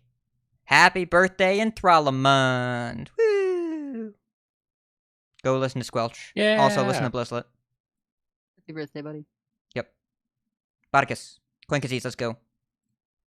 Right, so this is the first time this has happened to me in a while. I got coin conceded to by a listener who's actually in the chat right now. So I would like to coin concede in return to Noodle Swoop for giving me a nice little coin concede yesterday. We got to also, I think we were both playing for a while, so we ended up playing an actual game as well, and his draw was pretty bad. Or sorry, their draw was pretty bad. I don't want to assume, but also coin concede to Bottle Caps, who I also played against last night, and unfortunately my friends list is quite full. So if you play me on ladder and end up adding me and I don't accept, it's because I'm sorry. Friend list restrictions, my bad. But they sent me a nice message on Discord, so coin concede to them as well. Nice. And Edelweiss? So my coin concede are first to my DM or Dungeon Master, Reed. He runs a mean D&D game, very good at storytelling, and we sort of finished our, we'll say, mid-season finale, if you will. Had a big fight. We were concluding a bunch of stuff, and a couple of us are making some character swap outs for the rest of the campaign. And he basically let me make Alphonse Elric as my character, which is I am playing an artificer whose soul is affixed to a suit of armor. So it's gonna be a super good time. I have like the gnome racial stat bonus, but on character sheet as a Warforged. So I get sort of those racial bonuses of, you know, not having to breathe, not having to eat, poison resistance, that kind of thing. It's gonna be a good time playing Alphonse. And then coin concede to Necra. who helped me out this morning with taking a bunch of photos. I found myself in need of some good photos. I need to comb through and pick out the best ones to use, but I would not have been able to take that quality of photographs on my own with just my phone. So Concede to Necra for that. Yes. Also, while we're here, do you see who Necra's most famous recent Twitter follow was? Who followed her? John Cena. John Cena.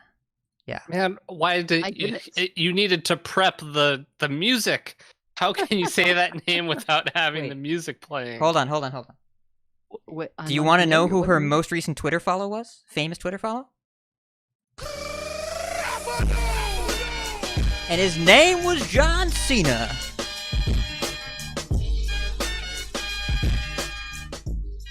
Perfect. I'm so glad I had that on the soundboard. Yeah. I can't believe you had that on the soundboard. Oh, tons of tack. Yeah, no, I had it for. I'm pretty sure it was this show. I forget why. No, it was Vicious Syndicate. It was Vicious Syndicate. Okay. Yeah. My third podcast. Yes, I was looking for it before, but I couldn't see it. The John Cena. Do you get the? All right, so we're gonna go. So until next time, keep calm. And draw the Dungeoneer. And if you see us on ladder, coin concede. Coin concede. Coin concede.